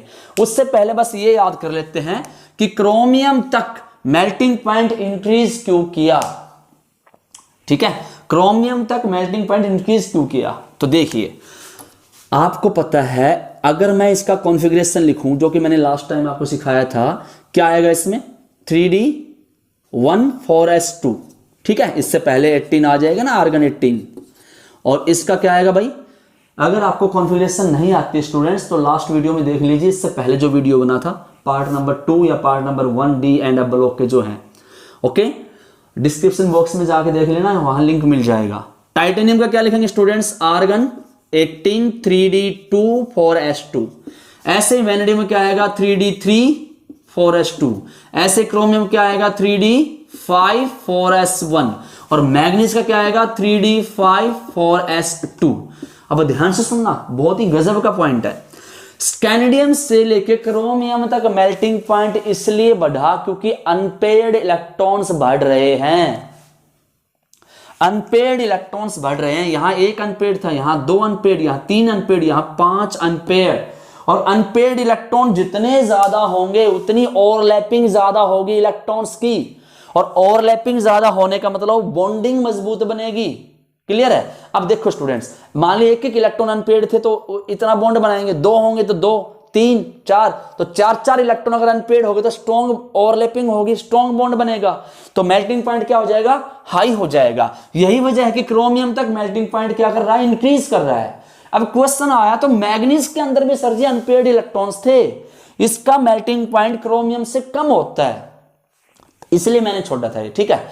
फिर से सुन लीजिए, लॉजिक मैंने बताया कि अनपेड इलेक्ट्रॉन्स जितने ज्यादा होंगे मेल्टिंग पॉइंट क्या करता जाएगा, इंक्रीज, बिकॉज अनपेड इलेक्ट्रॉन होने की वजह से मेटालिक बॉन्डिंग मजबूत बनती है, मेटालिक बॉन्डिंग मजबूत बनने की वजह से मेटालिक करैक्टर आता है, मींस मेटल अच्छी होगी तो उसका मेल्टिंग पॉइंट भी हाई होगा।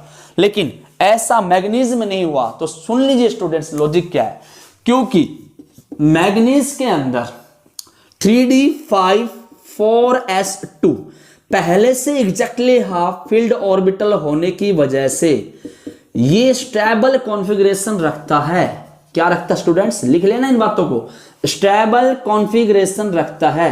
तो क्या हो गया सर, स्टेबल कॉन्फ़िगरेशन होने की वजह से इसके इलेक्ट्रॉन्स डीलोकलाइज नहीं होते। क्या नहीं होते, डीलोकलाइज। डीलोकलाइज का मतलब होता है कि बॉन्डिंग में पार्टिसिपेट नहीं कर रहे, पहले से स्टेबल है भाई। देखो एक बात बताओ, कोई भी एलिमेंट बॉन्ड किस लिए बनाता है, स्टेबल होने के लिए।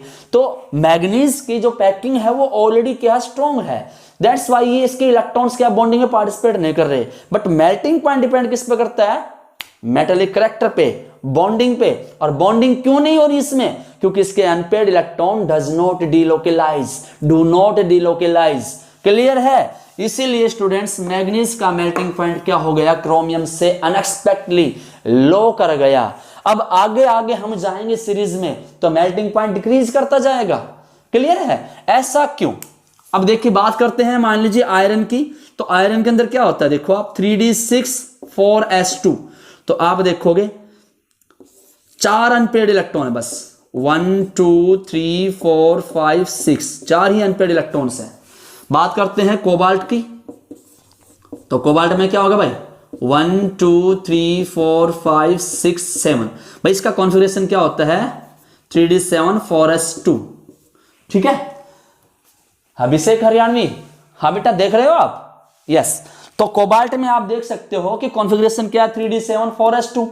तो यहां पर आप देखोगे अनपेड इलेक्ट्रॉन कितने बच गए, 3, यहां कितने बचे, 4 अनपेड इलेक्ट्रॉन्स। और कोबाल्ट से आगे निकल में जाओगे आप, निकल में तो 3d8 4s2, तो यहां पर आप देखोगे अनपेड इलेक्ट्रॉन्स और भी कम हो गए, 1 2 3 4 5 6 7 8, 2 अनपेड इलेक्ट्रॉन बचे हैं, ठीक है। और इससे आगे जाओगे आप कॉपर में और जिंक में, तो स्टूडेंट्स जिंक के अंदर तो और भी अनपेड इलेक्ट्रॉन कम हो जाते हैं। इसीलिए जिंक नाम की जो मेटल है वो हाथ से टूट जाती है। जिंक के मेटल आप देखना लेबोरेटरी में रखी है अपने, तो उसको तोड़ के देखोगे हाथ से टूट जाएगी। क्यों, क्योंकि उसके अंदर सर जी अनपेड इलेक्ट्रॉन्स नहीं बचे, और अनपेड इलेक्ट्रॉन नहीं बचेंगे तो बॉन्डिंग नहीं होगी, और बॉन्डिंग नहीं होगी भाई तो मेटालिक करैक्टर कम आएगा, और मेटालिक करैक्टर कम आएगा तो मेल्टिंग पॉइंट डिक्रीज कर जाएगा। तो स्टूडेंट्स आज का जो कंक्लूजन पॉइंट निकला वो ये निकला कि why the melting point of manganese is lower than chromium. क्यों है क्रोमियम से मेल्टिंग पॉइंट लो इसलिए इसका, एक तो सर जी साइज में क्या हो गया, स्मॉल हो गया, किसके बजाय, क्रोमियम से। क्रोमियम से साइज में स्मॉल होने की वजह से, सेकंड पॉइंट 3D के अंदर एग्जैक्टली हाफ फील्ड होने की वजह से, स्टेबल कॉन्फ़िगरेशन होने की वजह से, स्मॉल साइज होने की वजह से इसके इलेक्ट्रॉन बॉन्डिंग में पार्टिसिपेट नहीं कर पाए, इसीलिए स्टूडेंट्स इसका मेल्टिंग पॉइंट क्या कर गया, डिक्रीज कर गया। कई बार क्वेश्चन आ जाया करता है कि मेल्टिंग पॉइंट के कंपैरिजन पूछ लेता हूं, तो जिंक, कैडमियम, मरकरी, स्टूडेंट्स तीनों का मेल्टिंग पॉइंट क्या होता है भाई, लो होता है। रीजन क्या है, क्योंकि सभी के डी ऑर्बिटल में फुलफिल्ड इलेक्ट्रॉन्स हैं, अनपेड इलेक्ट्रॉन्स नहीं है, इसलिए इनका मेल्टिंग पॉइंट क्या बच्चों, हाई है, सॉरी लो है। ओके, मेल्टिंग पॉइंट क्या है, लो। क्यों लो है, क्योंकि पेयर्ड इलेक्ट्रॉन्स हैं, paired electrons means no number of unpaired electron. भाई अनपेयर्ड इलेक्ट्रॉन्स क्या है, इसमें 0 है। अनपेयर्ड इलेक्ट्रॉन नहीं होगी तो ओवरलैपिंग नहीं होगी, मेटालिक बॉन्डिंग नहीं बनेगी। इधर दूसरी साइड देखिए, क्रोमियम, टंगस्टन, मोलिब्डेनम, और टंगस्टन का मेल्टिंग पॉइंट तो बहुत ही हाई होता है, इसलिए बल्ब में यूज होता है। बल्ब में यूज क्यों होता है भाई? क्योंकि उसका मेल्टिंग पॉइंट हाई है, इलेक्ट्रिसिटी की वजह से मेल्ट नहीं होगा। क्लियर है? रेजिस्टेंस पावर अच्छी है। तो टंगस्टन, इन तीनों का मेल्टिंग पॉइंट हाई इसलिए है स्टूडेंट्स क्योंकि नंबर ऑफ अनपेयर्ड इलेक्ट्रॉन्स क्या है भाई? हाई है। क्लियर है स्टूडेंट्स? तो आज मैंने आपको बताया मेल्टिंग पॉइंट और एटॉमिक रेडियल एनर्जी। तो स्टूडेंट्स, एटमाइजेशन एनर्जी का मीनिंग होता है कि ट्रांजिशन मेटल है। फॉर एग्जांपल हमने क्रोमियम ले ली, तो क्रोमियम जो मेटल है वो अपने क्रोमियम के एटम से कंबाइन होकर फिर पूरी मेटल बनी है। ठीक है? आयरन की मान लीजिए मेटल है, तो आयरन के जो एटम है उसमें वो बार बार कंबाइन होकर एक पूरी मेटल बनाई है। ठीक है भाई? एलिमेंट क्या होता है? एलिमेंट का मतलब क्या होता है? One kind of atoms when combined to each other. ठीक है? तो यूं कह रहा है कि अगर किसी मेटल को एक सिंगल एटम में तोड़ देना, उन सभी एटम में अलग अलग कर देना, ठीक है, एटमाइजेशन एंथैल्पी होती है। फिर से सुन लीजिए, जैसे क्रोमियम नाम की मेटल है तो वो अपने एटम से कंबाइन होके एक पूरा एलिमेंट बना लिया क्रोमियम का। ठीक है? तो क्रोमियम के सारे एटम्स को अलग अलग करने के लिए जो एनर्जी दी जाएगी उसको एटमाइजेशन एनर्जी बोलते हैं। क्रोमियम लगा लो, आयरन लगा लो, कोई भी लगा सकते हो। क्लियर होगा स्टूडेंट्स? तो देख लेते हैं एटमाइजेशन एनर्जी का जो ट्रेंड है स्टूडेंट्स वो क्या है। सीधी सी बात है, ये डायरेक्टली प्रोपोर्शनल होती है दोबारा से अनपेयर्ड इलेक्ट्रॉन। इस यूनिट में अगर आपको कुछ नहीं आए तो आंसर अनपेयर्ड इलेक्ट्रॉन लिख देना। क्लियर है? डी&ए ब्लॉक में ऑलमोस्ट सेम ही मिलेगा, करेक्ट आ जाएगा आंसर। तो अनपेयर्ड इलेक्ट्रॉन स्टूडेंट्स की वजह से एटमाइजेशन एनर्जी ज्यादा होगी। आइए देख लेते हैं ऐसा क्यों। क्योंकि अनपेयर्ड इलेक्ट्रॉन्स की वजह से स्टूडेंट्स वही बात है, मेटालिक बॉन्डिंग स्ट्रॉन्ग होगी, क्लोजली पैक्ड स्ट्रक्चर बनेगा, एक क्रिस्टल स्ट्रक्चर क्लोज पैक बनेगा, जिसकी वजह से ज्यादा एनर्जी देनी पड़ेगी उन सबको एटम में तोड़ने के लिए। क्लियर होगा स्टूडेंट्स? तो atomisation energy d block elements की क्या होगी? ज्यादा होगी। और ये किसकी ज्यादा होगी? जिसमें अनपेयर्ड इलेक्ट्रॉन ज्यादा होंगे। ये मैं आपको सिखा चुका हूं किसमें अनपेयर्ड इलेक्ट्रॉन कम है और किसमें ज्यादा है। आप मुझे बताइए जिंक की एटमाइजेशन एनर्जी, ठीक है, मैग्नीज से कम क्यों है? तो क्या बताओगे? बिकॉज जिंक के अंदर 0 नंबर ऑफ अनपेयर्ड इलेक्ट्रॉन्स हैं। क्या बच्चों? 0 नंबर ऑफ अनपेयर्ड इलेक्ट्रॉन्स है। ठीक है स्टूडेंट्स, नेक्स्ट टॉपिक कर लेते हैं आयोनाइजेशन एनर्जी। प्यारे बच्चों, आयोनाइजेशन एनर्जी होती क्या है? It is the minimum amount of energy which is required to remove one electron from the outer most shell of isolated gaseous system. इसका मतलब क्या है? किसी भी एटम के आखिरी सेल से, यूं समझ लो, आखिरी सेल से एक इलेक्ट्रॉन हटाने के लिए जो मिनिमम अमाउंट एनर्जी की रिक्वायरमेंट होती है वो एनर्जी क्या कहलाएगी? Ionization energy. मैं समझा देता हूं आपको, ध्यान से सुनिए। फॉर एग्जांपल स्टूडेंट्स, मैं ट्रांजिशन एलिमेंट की बात करूं, स्कैनेडियम की, ठीक है, टाइटेनियम की और 4, यहां पर क्या आएगा? 2885। तो आप देख सकते हो स्टूडेंट्स, स्कैनेडियम से लेके वेनेडियम तक, क्लियर है, एटम की रेडियस डिक्रीज करती जा रही है। उसके बाद में और क्या बताया था मैंने पहले वाले लेक्चर में, याद करो, क्रोमियम की एटम रेडियस फिर से डिक्रीज करेगी। तो एटम की रेडियस जितनी डिक्रीज करेगी उतनी ही आयोनाइजेशन एनर्जी क्या होगी? ज्यादा होगी। एक फैक्टर तो ये बन गया। दूसरा फैक्टर क्या होगा स्टूडेंट्स? जिसमें अनपेयर्ड इलेक्ट्रॉन ज्यादा होंगे, ठीक है, एग्जैक्टली हाफ फील्ड और एग्जैक्टली फुल फील्ड, ये एक एक्सेप्शनल पॉइंट है स्टूडेंट्स। कई बार एटम की रेडियस बड़ी होने के बावजूद भी आयोनाइजेशन एनर्जी उसकी ज्यादा हो जाती है। ठीक है? तो ऐसे फैक्टर भी देख लेते हैं। पहला फैक्टर तो याद हो गया कि एटॉमिक रेडियस अगर जितनी कम होगी उतनी ही आयोनाइजेशन एनर्जी ज्यादा होगी। अब अलग क्वेश्चन देख लेते हैं। जैसे बात कर लेते हैं अपन भाई किसमें? कॉपर और जिंक में। तो देखो, जिंक है कॉपर से बड़ी साइज का है, तो बड़ी साइज का है तो आयोनाइजेशन एनर्जी क्या होनी चाहिए? कम होनी चाहिए। लेकिन आयोनाइजेशन एनर्जी जिंक की बहुत ज्यादा है। रीजन क्या है स्टूडेंट्स? बिकॉज जिंक के अंदर एग्जैक्टली फुलफिल्ड कॉन्फ़िगरेशन है, एग्जैक्टली फुलफिल्ड कॉन्फ़िगरेशन है। ऐसे ही क्रोमियम की बात कर लेते हैं, वेनेडियम की बात कर लेते हैं, तो क्रोमियम की बहुत ज्यादा हाई हो जाती है। रीजन क्या है? Exactly half filled orbitals are more stable than other configuration. तो स्टूडेंट्स, आयोनाइजेशन एनर्जी का सिंपल सा फैक्टर याद रखिए, 3D सीरीज में लेफ्ट टू राइट जाते हैं तो आयोनाइजेशन एनर्जी इरेगुलर रहती है। किस वजह से? क्योंकि ये डिपेंड करती है एग्जैक्टली हाफ फील्ड पे, फुल फील्ड पे, एटॉमिक रेडियाई पे। हम कैलकुलेट कर लेंगे। अब क्वेश्चन आता है टॉप टू बॉटम। तो atomic radii students 3D series से लेकर 4D सीरीज में जाते हैं तो एटॉमिक रेडियाई क्या करेगी बच्चे लोगों? इंक्रीज करेगी। तो इससे सीधा क्लियर हो गया कि 3D सीरीज के एलिमेंट 4D की बजाय स्मॉलर हैं। यही वजह है कि 3D सीरीज एलिमेंट जो हैं वो ज्यादा आयोनाइजेशन एनर्जी रखते हैं 4D की बजाय। ओके, अब इस हिसाब से तो ये होना चाहिए स्टूडेंट्स कि 4D एलिमेंट्स की आयोनाइजेशन एनर्जी ज्यादा बननी चाहिए 5D से, बट ऐसा नहीं है। 5D एलिमेंट्स की आयोनाइजेशन एनर्जी 4D से ज्यादा होती है। याद रखना भाई, ये इंपॉर्टेंट पॉइंट था। 5D की ज्यादा होती है 4D की बजाय। आप सोच के मुझे बताना ऐसा क्यों है, कमेंट बॉक्स में लिखना ऐसा क्यों है। क्लियर है? बस आपको हिंट देना चाहूंगा, सारा फैक्टर किसका है? शिल्डिंग इफेक्ट का। क्लियर? बस बताना चाहूंगा। सर आपने तो पूरा ही बता दिया। 5D ऑर्बिटल के अंदर 4f ऑर्बिटल आ जाता है, जिसकी वजह से पुअर शिल्डिंग इफेक्ट हो जाएगा, न्यूक्लियर चार्ज इंक्रीज कर जाएगा, और न्यूक्लियर चार्ज इंक्रीज करने की वजह से स्टूडेंट्स फोर्स ऑफ अट्रैक्शन बढ़ेगा और इलेक्ट्रॉन्स को रिमूव करना मुश्किल हो जाएगा।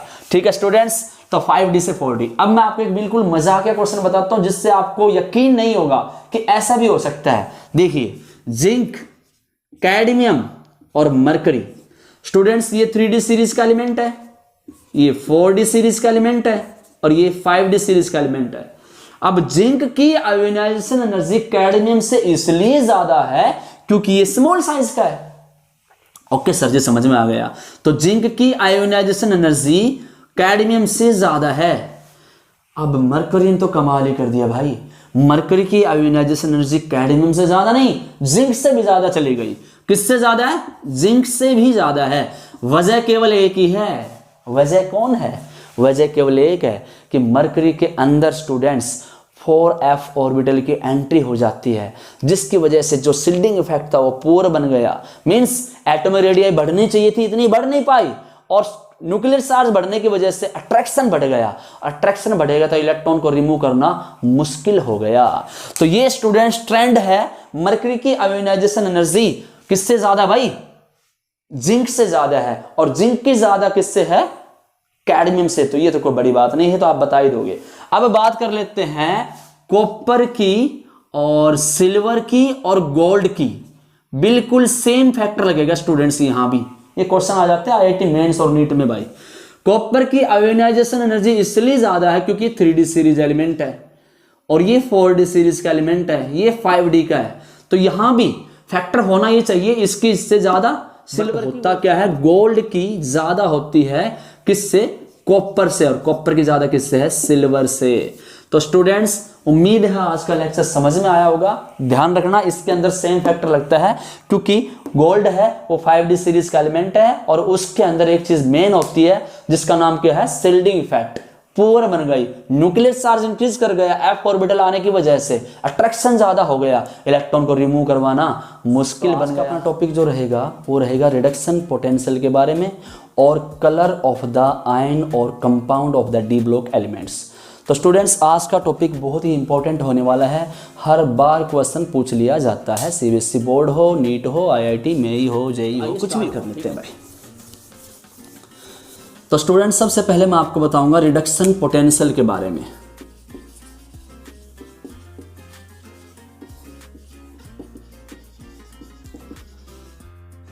भाई लोगों, रिडक्शन पोटेंशियल दो टाइप का होता है।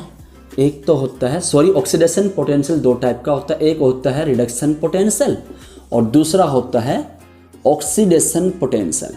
इलेक्ट्रोड पोटेंशियल की दो टाइप है स्टूडेंट्स। इलेक्ट्रोड पोटेंशियल की दो टाइप हैं, एक होता है रिडक्शन पोटेंशियल और एक क्या होता है? Oxidation potential. आपको बात करनी है रिडक्शन पोटेंशियल की, इसको सीख लीजिए, अपने आप आ जाएगा। ठीक है स्टूडेंट्स, पोटेंशियल का मतलब होता है इलेक्ट्रॉन लॉस या गेन करने की टेंडेंसी। यहां पर इलेक्ट्रॉन लॉस करने की टेंडेंसी बोलेंगे ऑक्सीडेशन पोटेंशियल में, और रिडक्शन पोटेंशियल में इलेक्ट्रॉन गेन करने की टेंडेंसी।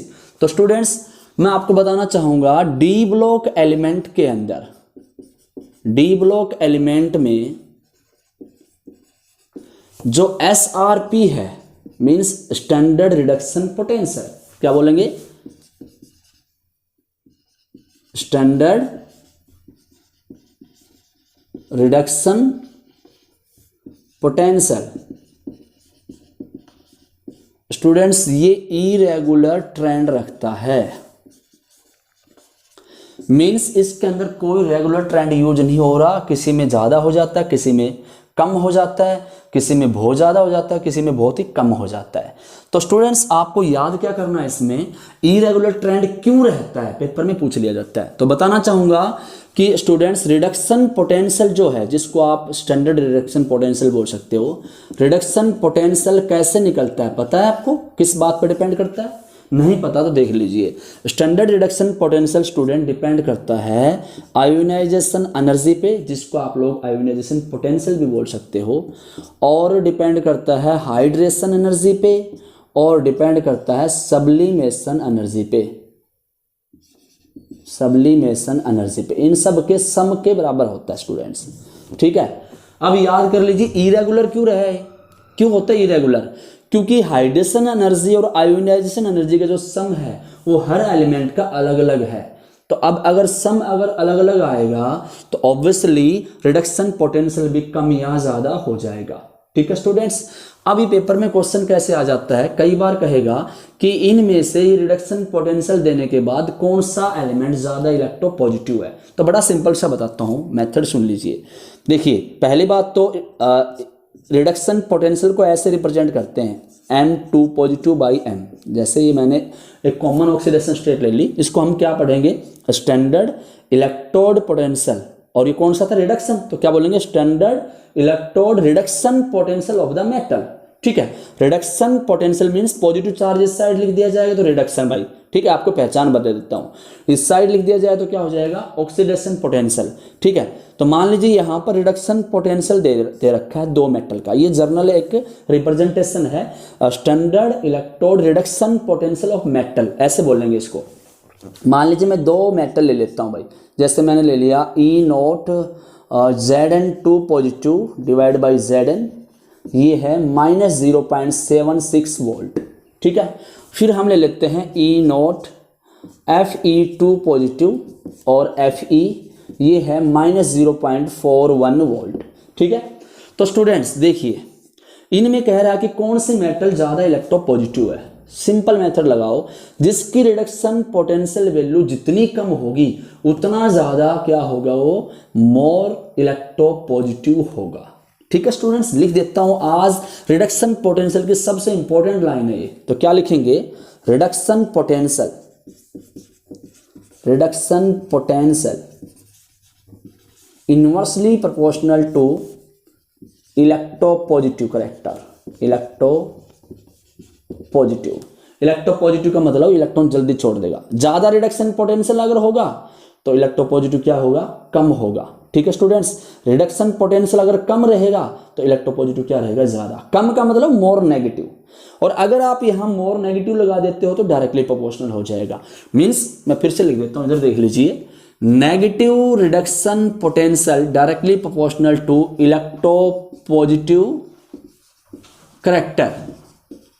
ठीक है, इसका मतलब क्या हुआ कि जितना ज्यादा रिडक्शन पोटेंशियल नेगेटिव रहेगा उतनी मेटल वो मोर इलेक्ट्रोपॉजिटिव रहेगी। तो स्टूडेंट्स इसमें नेगेटिव वैल्यू कौन सी है? ज्यादा जिंक की है, इसीलिए जिंक क्या है भैया? सबसे ज्यादा इलेक्ट्रोपॉजिटिव मेटल है इन दोनों में, दोनों की बात कर रहा हूं। ठीक है, आइए और एग्जांपल दे देते हैं। मान लीजिए घुमा के क्वेश्चन कैसे पूछ सकता है वो और देख लीजिए। देखिए, और ये जरूरी नहीं है आप दूसरे एलिमेंट में लगा सकते हो। जैसे मैं और एलिमेंट ले लेते हैं, हम अपन पी ब्लॉक के ले लेते हैं, एस ब्लॉक कोई भी ले लो। जैसे अब की बार मैंने ले लिया स्टूडेंट्स एल्यूमिनियम ले लिया, ये तो डी ब्लॉक एलिमेंट नहीं है। ओके, ये तो पी ब्लॉक एलिमेंट है। 3 positive divide by 3, sorry aluminium.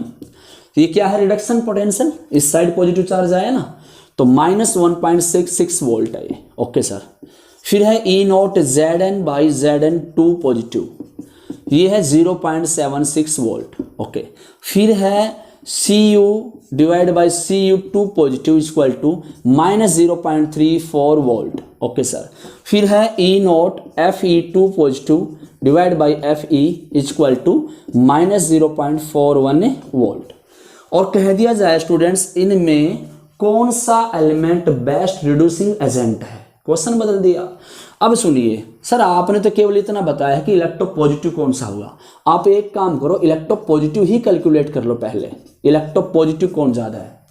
तो मैंने आपको बताया था स्टूडेंट्स, सबसे पहले हम गिवन वैल्यू को रिडक्शन पोटेंशियल में चेंज करेंगे, और रिडक्शन पोटेंशियल में चेंज करने के लिए उसका साइन बदल देंगे। देखिए स्टूडेंट्स, ये तो ऑलरेडी रिडक्शन पोटेंशियल में है, इसमें 2 पॉजिटिव साइड है, तो 2 पॉजिटिव अगर अपन यहां लगाएंगे तो ये रिडक्शन पोटेंशियल बन जाएगा और साइन चेंज हो जाएगा। ओके सर, ये भी ऑक्सीडेशन पोटेंशियल है, बट बनाना किस में है, रिडक्शन पोटेंशियल में। तो यहां 2 पॉजिटिव करेंगे तो ये किस में हो जाएगा, प्लस में हो जाएगा। ओके सर, ये ऑलरेडी रिडक्शन पोटेंशियल में है। अब हम देखेंगे किसकी रिडक्शन पोटेंशियल ज्यादा नेगेटिव है। ठीक है, तो सबसे ज्यादा नेगेटिव किसकी है, एल्यूमिनियम की।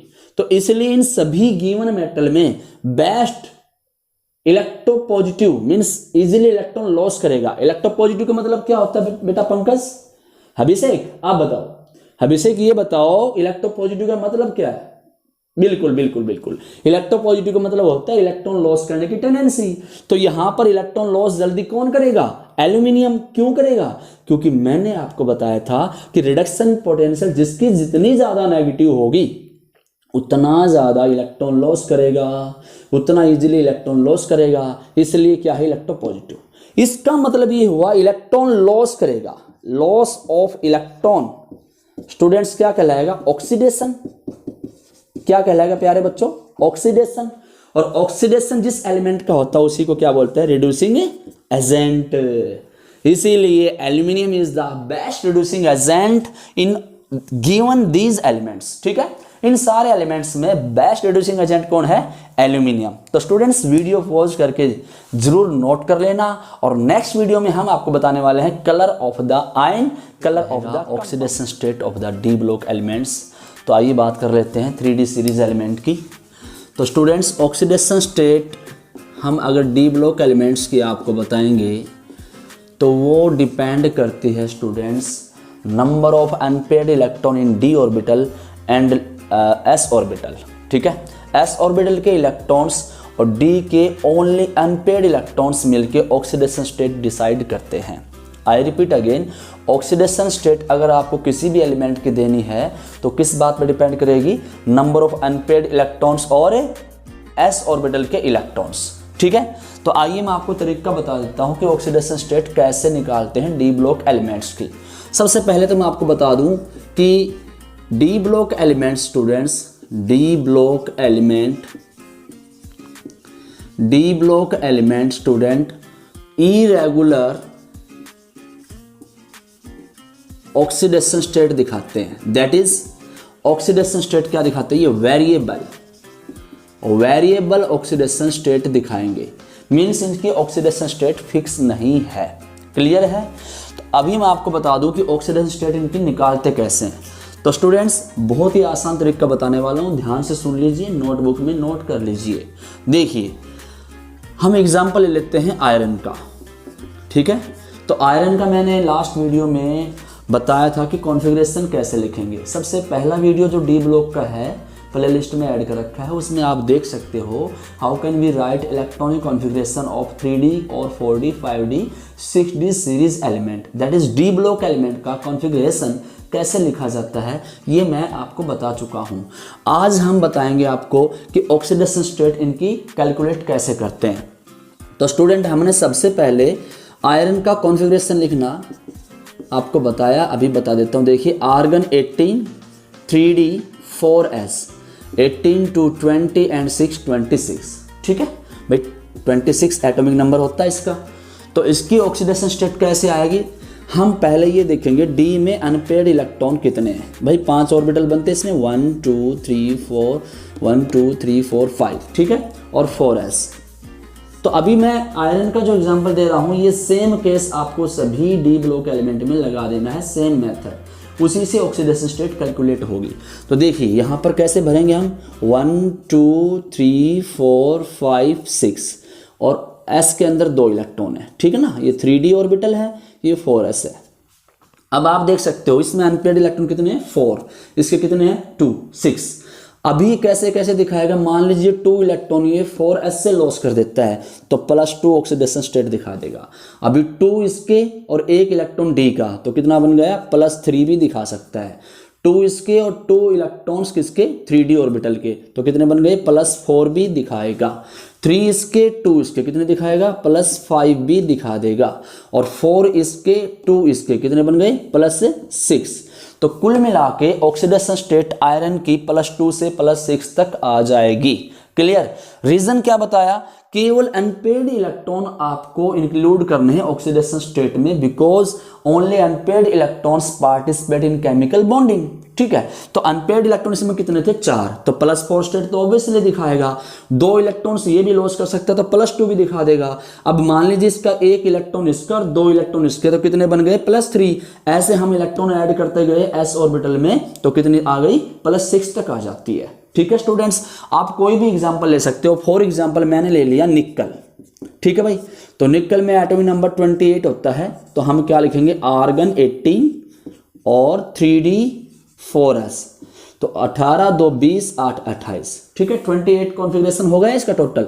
अब हम क्या करेंगे, डी में अनपेड इलेक्ट्रॉन आइडेंटिफाई करेंगे, कितने अनपेड इलेक्ट्रॉन्स हैं, तो डी में 1 2 3 4 5 6 7 8 और एस में 2 इलेक्ट्रॉन्स हैं टोटल। ठीक है, तो आप देख सकते हो अगर निकल 2 इलेक्ट्रॉन लॉस करता है तो +2 ऑक्सीडेशन स्टेट दिखाएगा। 2 ये और 1 ये जोड़ दें कितना बन जाएगा, +3 बन जाएगा। 2 ये और 2 ये कितने बन गए, +4। तो कुल मिला के यहां से क्लियर हो गया कि निकल +2 से लेके +4 तक ऑक्सीडेशन स्टेट दिखा देता है। क्लियर हो गया। तो यहां से मैंने आपको एक एग्जांपल बताया, आप किसी भी एलिमेंट की इस प्रकार ऑक्सीडेशन स्टेट दिखा सकते हो, कैलकुलेट कर सकते हो। हाँ, ये बात नोट कर लेना कि इनकी ऑक्सीडेशन स्टेट वेरिएबल होती है। अभी थोड़ी देर में मैं डिस्कस करने वाला हूं कि किस एलिमेंट की कौन सी ऑक्सीडेशन स्टेट सबसे ज्यादा स्टेबल होती है, और उसका रीजन भी मैं आपको बताने वाला हूं, जहां से हर बार CBSE board, NEET, IIT mains, जेम्स जो भी हैं उनमें क्वेश्चन हर बार पूछ लिया जाता है। तो स्टूडेंट्स स्टार्ट कर देते हैं। देखिए, तो उम्मीद है आपको ऑक्सीडेशन स्टेट कैलकुलेट करनी आ गई है। अब हम बात कर लेते हैं किस एलिमेंट की कैसे स्टेबल ऑक्सीडेशन स्टेट होती है। तो देखिए स्टूडेंट्स, स्कैंडियम की अगर मैं बात करूं तो इसके अंदर एक पॉइंट और भी नोट करने का है कि स्कैंडियम एक ऐसा एलिमेंट है जो केवल +3 ऑक्सीडेशन स्टेट दिखाएगा, वेरिएबल ऑक्सीडेशन स्टेट नहीं दिखाता है। एग्जाम में ये भी पूछ लिया जाता है कि 3D सीरीज में कौन सा ऐसा एलिमेंट है जो केवल एक ही टाइप की ऑक्सीडेशन स्टेट दिखाएगा, क्योंकि मैं पहले आपको बता चुका हूं इनकी ऑक्सीडेशन स्टेट वेरिएबल होती है, बट एक्सेप्ट स्कैंडियम, स्कैंडियम केवल +3 दिखाता है। ऐसा क्यों, आप देख सकते हो इसमें 2 8 8 और 3। ठीक है, 8 2 10 8 18 और 3 21। ओके, अब ये 3 इलेक्ट्रॉन छोड़ने के बाद में students noble gas configuration acquire कर लेता है, और आपको पता है नोबल गैस स्टेबल होती हैं ऑक्टेट कंप्लीट होने की वजह से, इसलिए स्कैंडियम केवल +3 स्टेट दिखाएगा, वेरिएबल स्टेट नहीं दिखाएगा। ठीक है, एक तो पॉइंट आपको ये नोट करना है कि स्कैंडियम केवल +3 स्टेट दिखाता है। ओके, सेकंड पॉइंट आपको मैं बता दूं कि किस एलिमेंट की ऑक्सीडेशन स्टेट किस में ज्यादा स्टेबल होती है। हम बात कर लेते हैं, मान लीजिए स्कैंडियम की, टाइटेनियम की, मैग्नीज की, इन सब की। तो स्कैंडियम में +2 से ज्यादा स्टेबल कौन सी रहेगी, स्कैंडियम +3। रीजन मैंने बता दिया, नोबल गैस। इसके बाद में टाइटेनियम आता है। ठीक है, इसके बाद में टाइटेनियम के बाद कौन आता है, वैनेडियम आता है, मैग्नीज आता है। तो आपको बता दूं टाइटेनियम +3 से ज्यादा स्टेबल Ti+4 बनेगी। ऐसा क्यों, क्योंकि इन दोनों में भी नोबल गैस कॉन्फ़िगरेशन एक्वायर हो जाती है। ठीक है, नोबल गैस कॉन्फ़िगरेशन आप देख सकते हो, टाइटेनियम 4 पॉजिटिव के अंदर +4 आते ही इसके डी के लास्ट ऑर्बिटल सारे के सारे रिलीज हो जाते हैं और नोबल गैस कॉन्फ़िगरेशन एक्वायर कर लेगा। मैग्नीज की बात करूं, वैनेडियम की बात करूं, तो देखिए मैग्नीज की बात करूं +6 की बजाय ज्यादा स्टेबल क्या होगा, +7 होगा। इसका भी सेम रीजन स्टूडेंट्स, क्या, नोबल गैस कॉन्फ़िगरेशन आ जाता है। ठीक है, वैनेडियम की अगर मैं बात करूं तो वैनेडियम +4 की बजाय +4 की बजाय वेनेडियम +5 में ज़्यादा स्टेबल है नोबल गैस कॉन्फ़िगरेशन की वजह से। तो स्टूडेंट्स इनका रीज़न मैं एक दो एलिमेंट का बता देता हूँ, स्कैंडियम का बता चुका हूँ। जैसे टाइटेनियम की बात करें तो टाइटेनियम में क्या आता है 2884, ठीक है भाई। कितना एटॉमिक नंबर होता है 22 ही तो होता होगा। 8 8 8 16 4 20 और 2 22, तो 22 एटॉमिक नंबर किसका होता है भाई टाइटेनियम का। अब अगर ये 4 इलेक्ट्रॉन लॉस कर देता है तो नोबल गैस बन जाती है, और अगर 3 इलेक्ट्रॉन लॉस करता है तो 1 इलेक्ट्रॉन फिर भी रह जाता है, ठीक है स्टूडेंट्स। तो +4 में टाइटेनियम ज्यादा स्टेबल है, स्कैंडियम +3 में, मैग्नीज +7 में स्टेबल है। यही आपको ट्रेंड यूज करके देखना है जो अभी मैंने बताया है, ठीक है। तो कुल मिला के स्कैंडियम से लेके वेनेडियम तक मैंने आपको ये बता दिया कौन सा एलिमेंट किस स्टेट में ज्यादा स्टेबल है। अब बात कर लेते हैं मैग्नीज की। तो देखिए मैग्नीज स्टूडेंट्स +3 की बजाय +2 में ज्यादा स्टेबल है। ऐसा क्यों सर? देखिए मैग्नीज की कॉन्फ़िगरेशन लिखता हूं मैं, आर्गन 18 3d5 4s2। अब यहां से बिल्कुल क्लियर हो रहा है, अगर ये 2 इलेक्ट्रॉन लॉस कर देगा तो 3d के अंदर एग्जैक्टली हाफ फील्ड बन जाएगा। It has been observed that exactly half filled and exactly full filled configuration are more stable than other configuration। तो यहां से अगर 3 इलेक्ट्रॉन लॉस करेगा तो D से भी 1 इलेक्ट्रॉन को जाना पड़ेगा, तो D में तो 4 बचेंगे। तो इससे अच्छा क्या है 2 इलेक्ट्रॉन लॉस करने के बाद ये noble gas exactly half field configuration acquire कर लेता है। तो इसीलिए मैग्नीज +2 में ज्यादा स्टेबल है। तो इसका रीजन क्या लिखेंगे, D में 5 इलेक्ट्रॉन एक्वायर कर लेता है। तो आइए स्टूडेंट्स और देख लेते हैं। मान लीजिए हम देख लेते हैं क्रोमियम का, निकल का, प्लेटिनम का, इनका और देख लेते हैं। बात कर लेते हैं क्रोमियम 2 पॉजिटिव और क्रोमियम 3 पॉजिटिव में। तो क्रोमियम 2 पॉजिटिव से क्रोमियम 3 पॉजिटिव ज्यादा स्टेबल ऑक्सीडेशन स्टेट 3 पॉजिटिव में क्यों होती है देख लीजिए। आर्गन 18 3d और 4s। मैंने आपको बताया था क्रेजी कुत्ता नाम की ट्रिक दी थी, मतलब क्रेजी कुत्ता मीन्स क्रोमियम और कॉपर की कॉन्फ़िगरेशन बाकी एलिमेंट से अलग है। इनमें 4s के अंदर 1 इलेक्ट्रॉन आएगा, बाकी के इलेक्ट्रॉन्स जो और एलिमेंट उनमें s में 2 इलेक्ट्रॉन आते हैं, क्रोमियम कॉपर में 2 इलेक्ट्रॉन आते हैं, सॉरी 1 इलेक्ट्रॉन आएगा। क्लियर है? वैसे मैंने आपको एक पूरी ट्रिक दे रखी है कि किन किन एलिमेंट्स का कॉन्फ़िगरेशन एक्सेप्शनल है ना। एनसीसी में तेरी रिपोर्ट आएगी, ये वाली मैंने लाइन बताई थी जो सभी एलिमेंट्स का एक्सेप्शनल कॉन्फ़िगरेशन को एक्सप्लेन कर देता है। लास्ट वीडियो जो आपने डाल रखे हैं हमने डी ब्लॉक के, उनमें आप देख सकते हो। तो यहाँ से इसकी ओरिजिनल जो कॉन्फ़िगरेशन रहेगी ग्राउंड स्टेट की वो यही रहेगी। देखिए अब मान लीजिए मैं यहाँ से 2 इलेक्ट्रॉन रिलीज करता हूँ, 1 यहाँ से और 1 यहाँ से, तो क्या बचेगा स्टूडेंट्स, Cr2 पॉजिटिव में इसकी रहेगी भाई 3d4 4s0, ओके।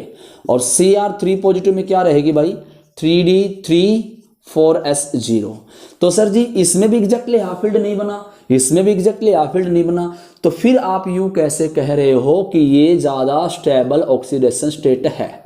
तो स्टूडेंट इसका रीजन ये है, मैंने आपको कोऑर्डिनेशन कंपाउंड में बताया था, या फिर कोऑर्डिनेशन यूट्यूब पे अगर स्टार्ट करेंगे तो उसमें भी बता देंगे, इवन मैंने स्कूल में बताया है कि 3d3 मीन्स D के अंदर 2 ऑर्बिटल और होते हैं जिनका नाम T2g एंड Eg है। T2g होता है लोअर एनर्जी लेवल, Eg होता है high energy level, means ground state और एक्साइटेड स्टेट की कॉन्फ़िगरेशन। तो स्टूडेंट्स T2g ये वाली कॉन्फ़िगरेशन T2g की है, और T2g में 3 इलेक्ट्रॉन्स आते हैं, मीन्स T2g के अंदर 3 ऑर्बिटल बनते हैं जो कि exactly half field configuration acquire कर लेते हैं। ठीक है स्टूडेंट्स, तो क्रोमियम 3 पॉजिटिव में T2g में एग्जैक्टली हाफ फील्ड होने की वजह से ज्यादा स्टेबल है। याद रखोगे, आई रिपीट अगेन, क्रोमियम 2 पॉजिटिव की बजाय क्रोमियम 3 पॉजिटिव इसलिए ज्यादा स्टेबल है क्योंकि क्रोमियम के 3 पॉजिटिव में T2g के अंदर एग्जैक्टली हाफ फील्ड कॉन्फ़िगरेशन बन गया। ठीक है students, that's why it is more stable in case of +3 oxidation state. अब बात कर लेते हैं निकल की और प्लेटिनम की। तो इनका सबसे अलग रीजन है स्टूडेंट्स, निकल और प्लेटिनम। तो निकल में अगर मैं बात करूं +2 की +3 की इस प्रकार, तो आपको बताना चाहूंगा Ni2 पॉजिटिव और प्लेटिनम 2 पॉजिटिव, इससे ज्यादा स्टेबल होगी Ni4 पॉजिटिव और इससे ज्यादा स्टेबल होगी प्लेटिनम +4।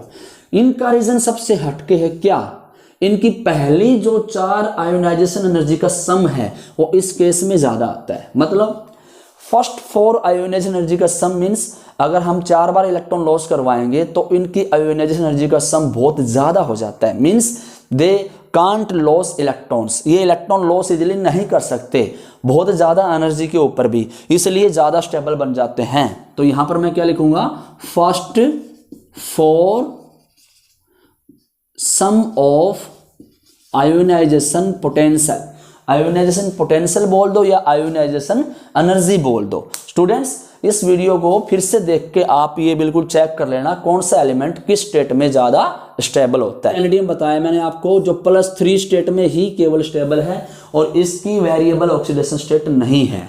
ओके, और उसके बाद मैंने आपको बताया था कि भाई टाइटेनियम और वैनेडियम क्लियर है, और फिर मैंने आपको मैग्नीज बताया था, ठीक है ना। ये जो एलिमेंट हैं ये किस में ज्यादा स्टेबल हैं, नोबल गैस कॉन्फ़िगरेशन एक्वायर करने की वजह से, ठीक है स्टूडेंट्स, इस प्रकार निकाल लेंगे। और आयरन की बात अगर करते हैं Fe2 पॉजिटिव और Fe3 पॉजिटिव का केस लेके, तो आपको बताया था इसमें 3d6 4s2 आती है कॉन्फ़िगरेशन, 26 की लिखोगे तो, और 2 इलेक्ट्रॉन अगर लॉस करवाते हैं तो 3d6 4s0, और इसमें आती है 3d5 4s0, क्योंकि 2 इलेक्ट्रॉन यहां से निकले, एक यहां से, तो यहां बन गया था exactly half field. Exactly half field में ज्यादा स्टेबल होता है, ठीक है स्टूडेंट्स, इसीलिए Fe3 पॉजिटिव मोर स्टेबल है। क्लियर है। अब हम स्पेशल केस कर लेते हैं जिसका नाम है कॉपर। तो कॉपर स्टूडेंट्स किस स्टेट में ज्यादा स्टेबल है आपको बता देता हूं। देखिए क्वेश्चन एग्जाम में पूछा गया कई बार, आईआईटी में नीट में तो हर बार ही आ जाता है क्या, कि कॉपर 1 पॉजिटिव में और कॉपर 2 पॉजिटिव स्टेट में कौन ज्यादा स्टेबल ऑक्सीडेशन स्टेट है। तो आपको बताना चाहूंगा कॉपर 2 पॉजिटिव कॉपर 1 पॉजिटिव से ज्यादा स्टेबल है। अब इसमें एक्सेप्शनल बात क्या वो सुन लीजिए। देखिए कॉपर की अगर मैं कॉन्फ़िगरेशन लिखूं आर्गन 18 3d4s, अब एक्सेप्शनल कॉन्फ़िगरेशन है, क्रेजी कुत्ता की ट्रिक यूज करेंगे तो 18 19 और 10 29 29 एटॉमिक नंबर होता है। एक इलेक्ट्रॉन लॉस कराऊंगा तो हाई एनर्जी लेवल से इलेक्ट्रॉन निकल जाएगा, तो यहां से 3d10, ठीक है, और यहां पर बनेगा स्टूडेंट्स 3d9 4s0। अब यहां से बिल्कुल क्लियर हो रहा है कि इसमें एग्जैक्टली फुल फील्ड है, और फुल फील्ड वाले मोर स्टेबल होते हैं, फिर भी कॉपर 2 पॉजिटिव ज्यादा स्टेबल है।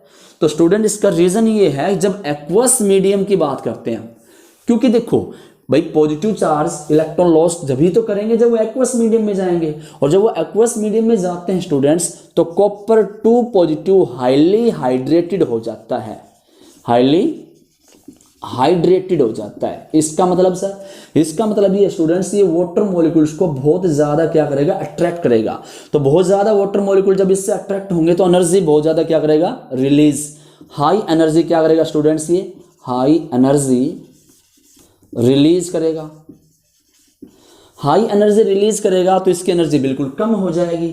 और ये आपको पता है कि कोई भी एलिमेंट, कोई आयन अगर जितनी मिनिमम एनर्जी एक्वायर करेगा उतना ही ज़्यादा क्या होगा, वो स्टेबल होगा। पता लग गया Cu1 पॉजिटिव के बजाय Cu2 पॉजिटिव ज़्यादा स्टेबल क्यों है। फिर से मैं इनको डिस्कस कर देता हूँ स्टूडेंट्स, रिपीट कर देता हूँ।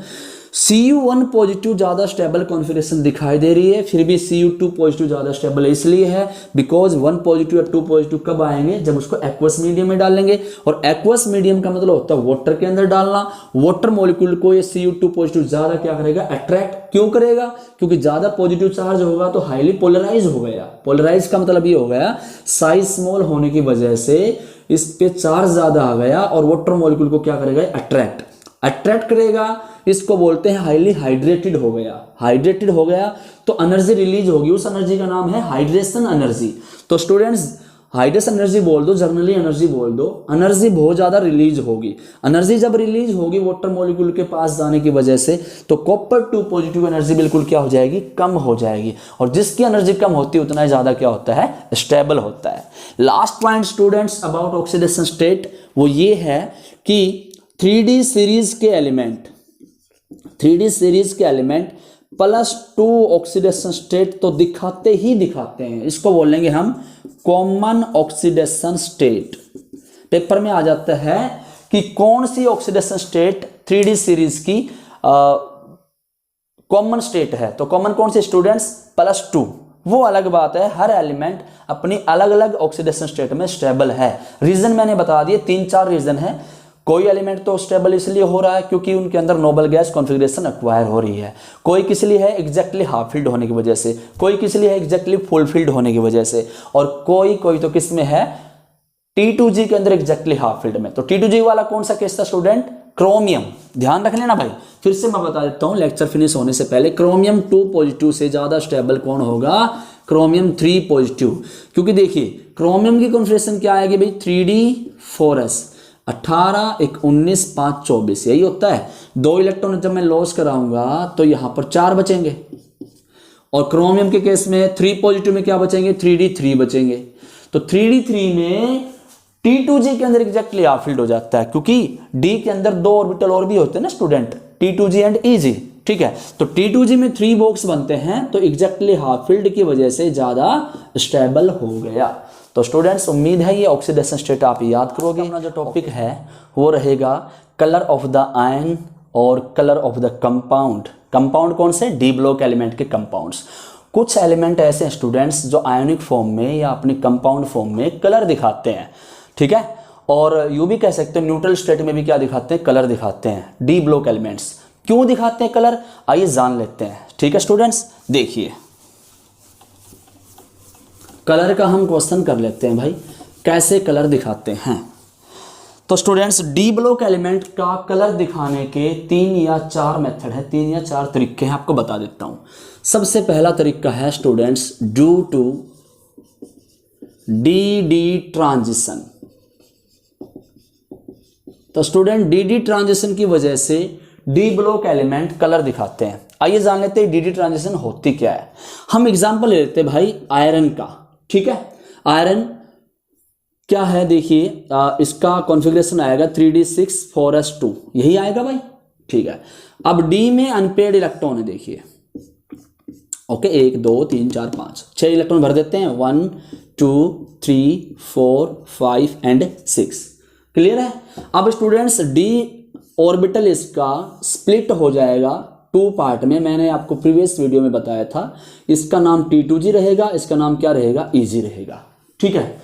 और स्टूडेंट्स इसके इलेक्ट्रॉन्स जो हैं ये हम यहां भर देते हैं 1 2 3 4 5 एंड 6। अब स्टूडेंट्स होता क्या है? D block elements visible light को, कुछ विजिबल लाइट को अब्जॉर्ब कर लेते हैं। कौन से? डी ब्लॉक के अनपेयर्ड इलेक्ट्रॉन अब्जॉर्ब करते हैं, याद रखना, पेयर्ड इलेक्ट्रॉन है। अनपेयर्ड इलेक्ट्रॉन्स विजिबल लाइट को अब्जॉर्ब कर लेते हैं, ओके सर। अब्जॉर्ब करने की वजह से इनकी एनर्जी ज्यादा होगी। तो ये ग्राउंड स्टेट का मतलब lower energy level, lower energy level. तो ये लोअर एनर्जी लेवल से हाई एनर्जी लेवल में क्या हो जाएंगे? प्रमोट हो जाएंगे। आई repeat again, unpaired electron, only unpaired electron absorb energy from the visible light.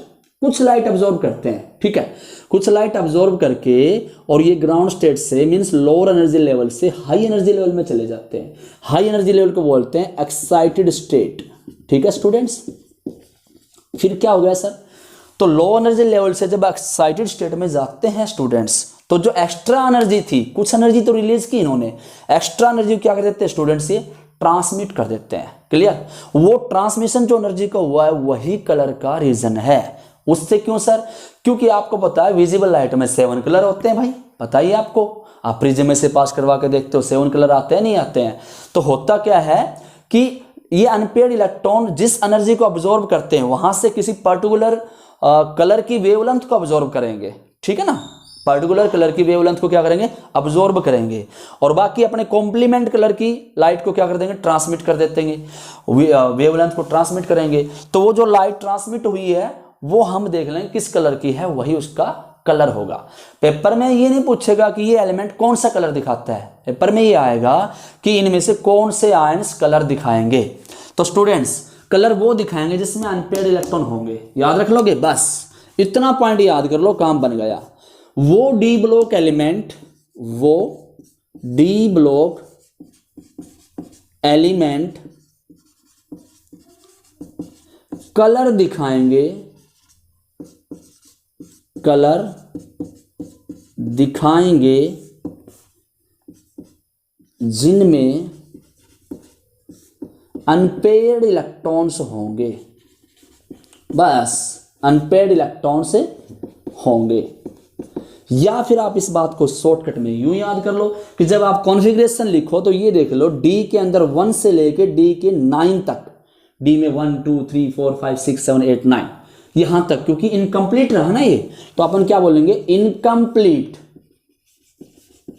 Incomplete D orbital he colour दिखाता है। इनकम्प्लीट डी ऑर्बिटल ही क्या दिखाते हैं स्टूडेंट्स, कलर दिखाते हैं, क्योंकि इनकम्प्लीट रहेगा तो अनपेयर्ड इलेक्ट्रॉन आएगा, और अनपेयर्ड इलेक्ट्रॉन ही ग्राउंड स्टेट से किस में जाते हैं, एक्साइटेड स्टेट में जाते हैं। इस बात को आप यूं समझ लीजिए, मान लीजिए हमने यहां कोई डी ब्लॉक एलिमेंट ले लिया और जिसमें अनपेयर्ड इलेक्ट्रॉन है, तो विजिबल लाइट से कुछ लाइट को ऑब्जॉर्व करेगा और उसके इलेक्ट्रॉन ग्राउंड स्टेट से एक्साइटेड स्टेट में जाएंगे, एक्स्ट्रा एनर्जी को क्या करेगा, ट्रांसमिट करेगा, और ट्रांसमिट किया है तो उसने किस कलर की वेवलेंथ को ऑब्जॉर्व किया और किस कलर की वेवलेंथ को क्या किया, उसने ट्रांसमिट किया, वही उसका कलर बनेगा। ठीक है, मैं आपको बताना चाहूंगा कुछ एग्जाम्पल देके। देखिए स्टूडेंट्स, ये डी ट्रांजिशन क्यों कहलाया, पता लग गया, क्योंकि T2G से इजी में इलेक्ट्रॉन्स जाएंगे, डी ट्रांजिशन इसको बोलते हैं। तो डी ट्रांजिशन होने की वजह से स्टूडेंट्स ग्राउंड स्टेट से इलेक्ट्रॉन एक्साइटेड स्टेट में जाएंगे, तो कोई भी इलेक्ट्रॉन एक्साइटेड स्टेट में हमेशा तो नहीं रहेगा, वापस आएगा तो जो एनर्जी एक्स्ट्रा ली थी वो तो ट्रांसमिट करेगा ना, वही कलर का कारण है स्टूडेंट्स। ठीक है, अब जैसे पेपर में आ गया था एक बार कि इनमें से कौन सा एलिमेंट कलर दिखाएगा, scandium 3 positive, titanium 2 positive, chromium 2 positive, iron 2 positive. ठीक है, ये पूछ लिया गया इनमें से कौन सा एलिमेंट कलर दिखाएगा। और भी एलिमेंट थे, कुछ भी हो सकते हैं, आप बेसिक कॉन्सेप्ट समझ लीजिए। तो स्टूडेंट्स, कैनेडियम का एटॉमिक नंबर 21, 22, 24, 26। तो देखिए एग्जांपल, इसमें हम कॉन्फ़िगरेशन लिखेंगे, आर्गन 18 3D 18 2 20 3 23। अब 21, ओके सॉरी भाई। तो अगर 3 इलेक्ट्रॉन रिलीज करेंगे यहां से तो डी में तो 0 बन गया, और कंडीशन क्या थी, डी में अनपेड होने जरूरी है, तो ये कलर नहीं दिखाएगा। ठीक है, टाइटेनियम की बात करते हैं तो 3D 4s 18 तो आर्गन में आ गए, 18 2 20 और 2 22, 2 इलेक्ट्रॉन निकाल दोगे तो भाई डी में इनकम्प्लीट हो गए, मीन्स अनपेड आएंगे, कलर दिखाएगा। ठीक है, और रीजन क्या लिख दोगे, ड्यू टू डी ट्रांजिशन, बस इतना सा वर्ड लिखना, due to d transition. D means d के 2 ऑर्बिटल और बन जाते हैं जिनका नाम T2G और EG है।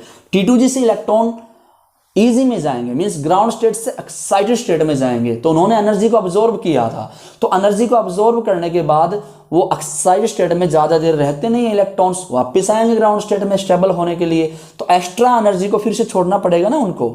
समझा देता हूं, देखिए ध्यान से, मैं कह रहा हूं जैसे टाइटेनियम की बात कर लेते हैं, 2 इलेक्ट्रॉन्स हैं। ठीक है, यहां से उसने विजिबल लाइट को ऑब्जॉर्व किया, एक्स्ट्रा अमाउंट एनर्जी ली इसने, हाई एनर्जी स्टेट में चले जाएंगे electrons.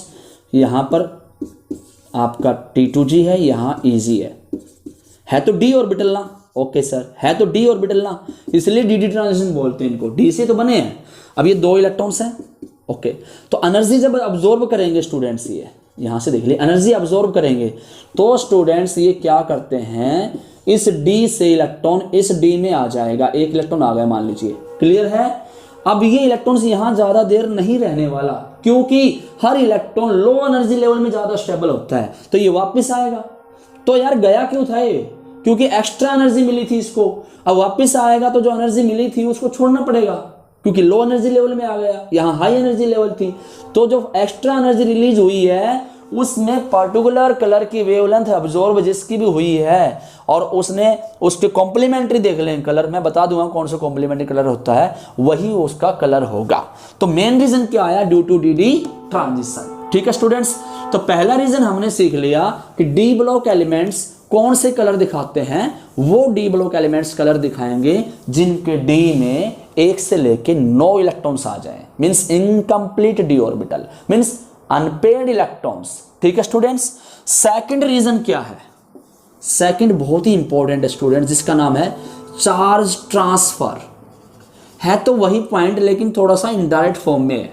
Charge transfer, charge transfer के क्वेश्चन आ जाते हैं और कहेगा बताइए कलर दिखाएगा नहीं दिखाएगा, बच्चे लिख के आते हैं नहीं दिखाएगा, और उनकी गलती भी नहीं है, लेकिन आज मैं आपको बताने वाला हूं वो कलर क्यों दिखाते हैं। देखिए बात कर लेते हैं MnO4 नेगेटिव की, पर manganate ion, chromium dichromate ion, okay, या फिर CrO2Cl2 क्रोमाइल क्लोराइड। ठीक है स्टूडेंट्स, इनमें कलर नहीं आना चाहिए अकॉर्डिंग टू रूल। कैसे सर? देखिए पहले हम मैग्नीज की स्टेट निकालते हैं। x माना -8 हुआ इक्वल टू -1, कितना आ गया भाई? +7। अब मैग्नीज में अगर +7 होगा प्यारे बच्चों तो कॉन्फ़िगरेशन क्या बनेगा? देखिए आर्गन 18 3D4s 25 एटॉमिक नंबर होता है इसका, 18 2 20 5 25। लेकिन भाई 7 इलेक्ट्रॉन जब रिलीज करोगे तो डी में तो इलेक्ट्रॉन बचे ही नहीं ना, तो कलर किस लिए दिखाएगा ये? फिर भी कलर दिखाता है। अब क्यों दिखाता है सीख लीजिए। यहां से क्लियर हो गया ना, डी ट्रांजिशन की वजह से कलर नहीं दिखा रहा है, तो किसकी वजह से दिखा रहा है? देख लीजिए, हम MnO4 नेगेटिव का स्ट्रक्चर बनाते हैं स्टूडेंट्स, तो ये स्ट्रक्चर बनेगा। ठीक है, यहां पर रेजोनेंस स्ट्रक्चर की वजह से ये नेगेटिव चार्ज एक बार यहां तो यहां, मींस ऐसे बनेंगे। यहां पर चार्ज आ जाएगा, यहां डबल बॉन्ड बन जाएगा, थोड़ी देर में यहां आ जाएगा, फिर यहां आ जाएगा, फिर यहां आ जाएगा, ऐसे चलता रहेगा। वास्तव में होता क्या स्टूडेंट्स, इस वाले O पे कितना है? 2 नेगेटिव चार्ज है। ठीक है, और जब यहां से इलेक्ट्रॉन्स ये गेन करेगा, सॉरी लॉस करेगा, तो किसमें बदल जाएगा? O1 नेगेटिव में बदल जाएगा। इलेक्ट्रॉन लॉस किया। ठीक है, और ये जो इलेक्ट्रॉन लॉस करता स्टूडेंट्स, वो इसके अंदर प्लस स्टेट जो आई थी, ये मैग्नीज प्लस स्टेट वाला इस इलेक्ट्रॉन को क्या कर लेता है? एक्सेप्ट कर लेता है। भाई मेरे को दे दे, मुझे इलेक्ट्रॉन की जरूरत है। ठीक है, तो यहां से ये किसमें बदल जाएगा? मैग्नीज +6 में। और स्टूडेंट्स जब मैग्नीज +6 स्टेट में जाएगा तो यहां पर डी के अंदर अनपेयर्ड इलेक्ट्रॉन बन जाएंगे। कैसे बन जाएंगे देख लीजिए, हमने देखा था भाई आर्गन 18 3D04s0, यही तो सीखा था हमने। ठीक है, तो यहां से आप क्लियर हो रहा है बिल्कुल कि एक इलेक्ट्रॉन इसमें ऐड हो गया। ठीक है ना भाई, क्योंकि इससे हमने 7 इलेक्ट्रॉन निकाले थे, 6 आ गए, तो यहां पर क्या है? एक इलेक्ट्रॉन फ्री बच जाएगा। 6 का क्या होगा? 2 यहां से 4 यहां से। ठीक है, 5 और 2 ऐसे थे ना, अब 6 इलेक्ट्रॉन लॉस करवाएंगे तो 2 यहां से 4 यहां से, एक इलेक्ट्रॉन बचा है नहीं बचा? एक इलेक्ट्रॉन बचने की वजह से अपनी कंडीशन कंप्लीट हो गई कि डी में अनपेयर्ड इलेक्ट्रॉन बन गए, तो फिर से हम क्या बताएंगे? ये कलर दिखाएगा। ठीक है स्टूडेंट्स, तो ये क्या है? पर मैग्नेट आयन कलर दिखाता है। क्लियर हो गया ना? पक्का? ठीक है, कौन सा कलर दिखाता है सर? ये वैसे इतना इंपॉर्टेंट नहीं है, फिर भी मैं आपको बता देता हूं। एग्जाम में ये कभी नहीं पूछता कौन सा कलर दिखाएगा, ये पूछेगा कलर दिखाएगा नहीं दिखाएगा। तो पोटेशियम परमैग्नेट से बना था मैग्नेट परमैग्नेट आयन, और ये दिखाता है students dark violet crystal colour का होता है। ठीक है, अब बात कर लेते हैं Cr2O7 2 नेगेटिव की। तो यहां से मैं क्रोमियम की स्टेट निकालूंगा 2x -14 इक्वल टू -2। तो यहां से x की स्टेट कितनी आ गई भाई? +6, मीन्स क्रोमियम पे +6 स्टेट। क्रोमियम की कॉन्फ़िगरेशन क्या आती है साहिल?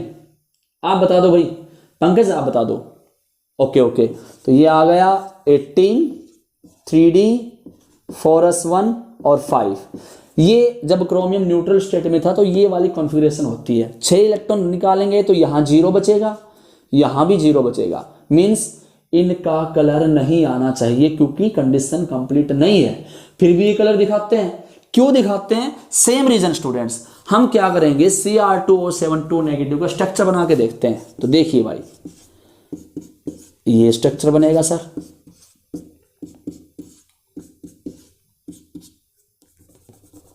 1 2 3 4 5 5 1 2 3 4 5 6 7 है ना।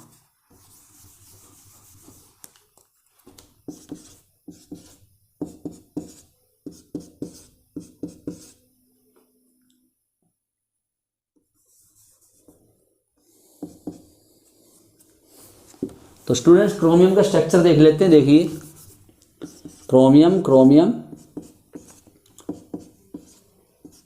ठीक है, और ये नेगेटिव, और बीच में एक ऑक्सीजन आएगा इस प्रकार। अभी 6 बॉन्ड हो गए, 2 2 4 5 6, 2 2 4 5 6, 6 बॉन्ड बनाएगा। मैक्सिमम +6 स्टेट में आया था ना इस कंपाउंड में, ये क्रोमियम +6 स्टेट में है तो 6 बॉन्ड बनाएगा। Clear sir? अभी यहां से ये जो नेगेटिव चार्ज स्टूडेंट्स कभी तो इस पे आ जाएगा, फिर इस पे आ जाएगा। समझ रहे हो मेरी बात? ऐसे इसमें तो चार्ज ट्रांसफर होने की वजह से ठीक है। चार्ज ट्रांसफर होने की वजह से O2 नेगेटिव स्टूडेंट्स किस में बदल रहा है, O1 नेगेटिव में। और ये जो इलेक्ट्रॉन स्टूडेंट्स इसने लॉस किया है O2 नेगेटिव ने, वो क्रोमियम +6 है, उस इलेक्ट्रॉन को एक्सेप्ट करके क्रोमियम +5 स्टेट में चला जाएगा। अब सुनो, क्रोमियम +6 की कॉन्फ़िगरेशन क्या थी भाई बहनों, 3d0 4s0। लेकिन 5 में अगर आएगा तो यहां पर एक इलेक्ट्रॉन अनपेड बन जाएगा। कैसे बना, कंफ्यूज मत हो। देखिए हम न्यूट्रल स्टेट की ये लिखते हैं 3d5 4s1। अब +5 स्टेट दिखाएंगे तो एक इलेक्ट्रॉन यहां से निकलेगा और 4 यहां से, 4 यहां से निकलने से तो एक ही इलेक्ट्रॉन बचाना। इसीलिए स्टूडेंट्स क्या है कि अनपेड इलेक्ट्रॉन फिर से बन गया। सॉरी, +5 स्टेट की बताएंगे, ठीक है। तो अनपेड इलेक्ट्रॉन Cr+5 में हो जाता है, जिसकी वजह से ये कलर दिखाएगा। याद रख लोगे स्टूडेंट्स। चलिए, तो मैंने 2 रीजन बता दिए आपको कलर दिखाने के। रीजन नंबर 3 और देख लीजिए। रीजन नंबर 3 क्या भाई, रीजन नंबर 3 है स्टूडेंट्स फजान रूल के अकॉर्डिंग। फजान रूल के अकॉर्डिंग स्टूडेंट्स हम आपको क्या बताने वाले हैं कलर में, कि percentage of the covalent character directly proportional to, percentage of covalent character directly proportional to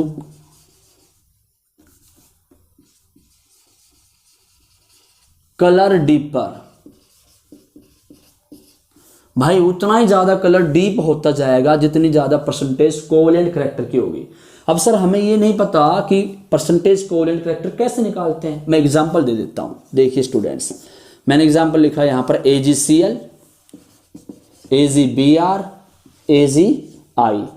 तो देखो आप Ag यहां कैटायन की तो क्या है, प्रेजेंस इक्वल है, सभी में कैटायन तो बराबर ही है। लेकिन एनायन की साइज क्या करती जा रही है, इंक्रीज। Okay sir. अब आयोनिक बॉन्ड कब बनता है स्टूडेंट्स, आयोनिक बॉन्ड बनता है स्टूडेंट्स एनायन की साइज स्मॉल होने पर। जितना एनायन स्मॉल साइज का होगा उतना इलेक्ट्रॉन जल्दी गेन करेगा। तो transfer of electron is called ionic bond. लेकिन यहां देखिए I नेगेटिव की साइज मींस एनायन की साइज बड़ी हो गई। इलेक्ट्रॉन छोड़ने वाला तो सेम है, लेकिन लेने वाले की टेंडेंसी क्या होती जा रही है, कम होती जा रही है जब हम इस साइड जा रहे हैं। तो एनायन की साइज बड़ी होने की वजह से इलेक्ट्रॉन गेन करने की टेंडेंसी डिक्रीज कर जाती है। इलेक्ट्रॉन गेन नहीं करेगा तो शेयर करना पड़ेगा। अब तो शेयर करेगा, इसलिए यहां कोवेलेंट करेक्टर बढ़ेगा। कोवेलेंट करेक्टर स्टूडेंट से बढ़ेगा और कोवेलेंट करेक्टर बढ़ने की वजह से कलर भी डीप होता जाएगा। ठीक है, कैसे सर, देखिए यहां इसका कलर हो जाएगा स्टूडेंट्स व्हाइट कलर, इसका होगा पेल येलो और इसका बनेगा प्योर येलो। क्लियर है स्टूडेंट्स, प्योर येलो। फिर से रिपीट कर दूं, AgCl के अंदर सर आयोनिक बॉन्ड अच्छा खासा है, AgBr में आयोनिक बॉन्ड कम हुआ, AgI में बिल्कुल कम हुआ। मींस कोवेलेंट बॉन्ड ज्यादा बनता गया। कोवेलेंट बॉन्ड डिपेंड करता है एनायन की साइज पे। एनायन की साइज जितनी ज्यादा बड़ी होगी स्टूडेंट्स उतना ही ज्यादा कोवेलेंट बॉन्ड बनेगा। ठीक है, और कैटायन इसमें क्योंकि सेम है, कैटायन की साइज भी अगर बड़ी होती जाती तब भी आयोनिक बॉन्ड बन जाता है। लेकिन यहां स्टूडेंट्स कैटायन की साइज क्या होती जा रही है, सेम है बिल्कुल। इसीलिए कोवेलेंट करेक्टर बढ़ेगा तो आयोनिक करेक्टर घटेगा। ठीक है, और कोवेलेंट करेक्टर बढ़ने की वजह से कोवेलेंट करेक्टर और कलर में क्या रिलेशन बताया मैंने, कलर उतना ही ज्यादा डीप होता जाएगा।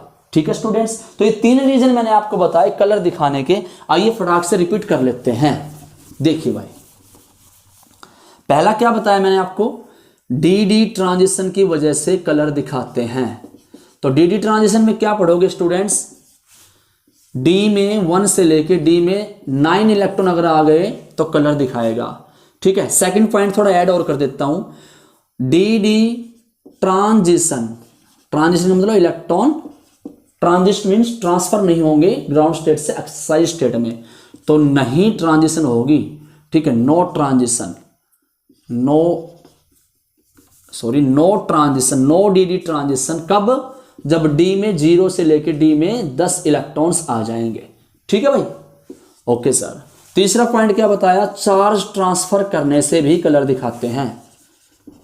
चार्ज ट्रांसफर करने से भी कलर दिखाते। एग्जांपल दिए मैंने MnO4 नेगेटिव का, डाइक्रोमेट आयन का 2 नेगेटिव, और CrO2Cl2, बाकी और भी हैं, ठीक है स्टूडेंट्स, क्रोमिल क्लोराइड। और लास्ट मैंने आपको पॉइंट क्या ऐड किया कि परसेंटेज ऑफ कोवलेंट करेक्टर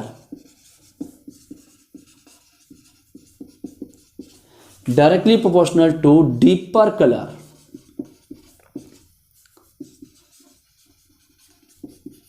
मतलब कलर उतना ही ज्यादा क्या होता जाएगा, डीप होता जाएगा, क्योंकि कोवलेंट करेक्टर स्टूडेंट्स डिपेंड करता है साइज ऑफ द एनाइन पे। एनाइन की साइज बड़ी होगी उतना ही ज्यादा कोवलेंट करेक्टर होता जाएगा अकॉर्डिंग टू फजान रूल। ठीक है, क्या होते हैं जो थोड़ी देर पहले मैं आपको डिस्कस करके बता रहा था। तो स्टूडेंट देख लीजिए, मैं इस प्रकार एक छोटा सा आपको ट्रिक दे रहा हूं। देखिए यहां मैंने लिख दिया B, और यहां लिख दिया मैंने O, यहां लिख दिया मैंने R, ठीक है, और यहां मैं लिख देता हूं भाई बहनों ग्रीन G, और यहां मैं लिखता हूं V फॉर वायलेट, और यहां येलो, ठीक है। तो इसका मतलब ये है जब DD ट्रांजिशन होगा स्टूडेंट्स, अगर वो ब्लू कलर की वेवलेंथ को अब्जॉर्ब करता है तो वो ऑरेंज कलर दिखाएगा। पेपर में मुश्किल से मुश्किल क्वेश्चन यही आ सकता है कि एक ट्रांजिशन एलिमेंट है, एक डी ब्लॉक एलिमेंट है जिसके डी में अनपेड इलेक्ट्रॉन है, मीन्स वो बताना चाह रहा है कलर तो दिखाएगा, फिर कह रहा है कि वो ब्लू कलर की वेवलेंथ को अब्जॉर्ब कर लेता है, तो बताइए कौन सा कलर दिखाएगा। ये तो मुश्किल क्वेश्चन है, याद कर लेना। कॉम्प्लीमेंट कलर दिखाएगा ऑरेंज, अगर ब्लू कलर की वेवलेंथ को अब्जॉर्ब करता है तो ऑरेंज, अगर और इसका कॉम्प्लीमेंट कलर कौन सा हो जाएगा, ब्लू। ऑरेंज कलर की वेवलेंथ को अब्जॉर्ब करता है तो क्या दिखाएगा, ब्लू कलर दिखाएगा। वॉयलेट कलर की वेवलेंथ को अब्जॉर्ब करता है तो येलो दिखाएगा, येलो की अब्जॉर्ब करता है तो वॉयलेट दिखाएगा। रेड की वेवलेंथ को अब्जॉर्ब करता है तो ग्रीन कलर की वेवलेंथ को ट्रांसमिट करेगा, और जो ट्रांसमिट कर देता वही कलर होता है। तो स्टूडेंट्स मुझे उम्मीद है आज का लेक्चर जरूर समझ में आया होगा। अगर कोई भी पॉइंट पूरे लेक्चर में समझ में नहीं आया तो कमेंट बॉक्स में लिख के जरूर बता देना, मैं फिर से नेक्स्ट वीडियो में उसी पॉइंट को ऐड कर दूंगा और उस चीज़ को ब्रीफली समझा दूंगा। तब तक के लिए नमस्कार, नेक्स्ट वीडियो बहुत जल्दी ही अपलोड होने वाला है। Okay, thank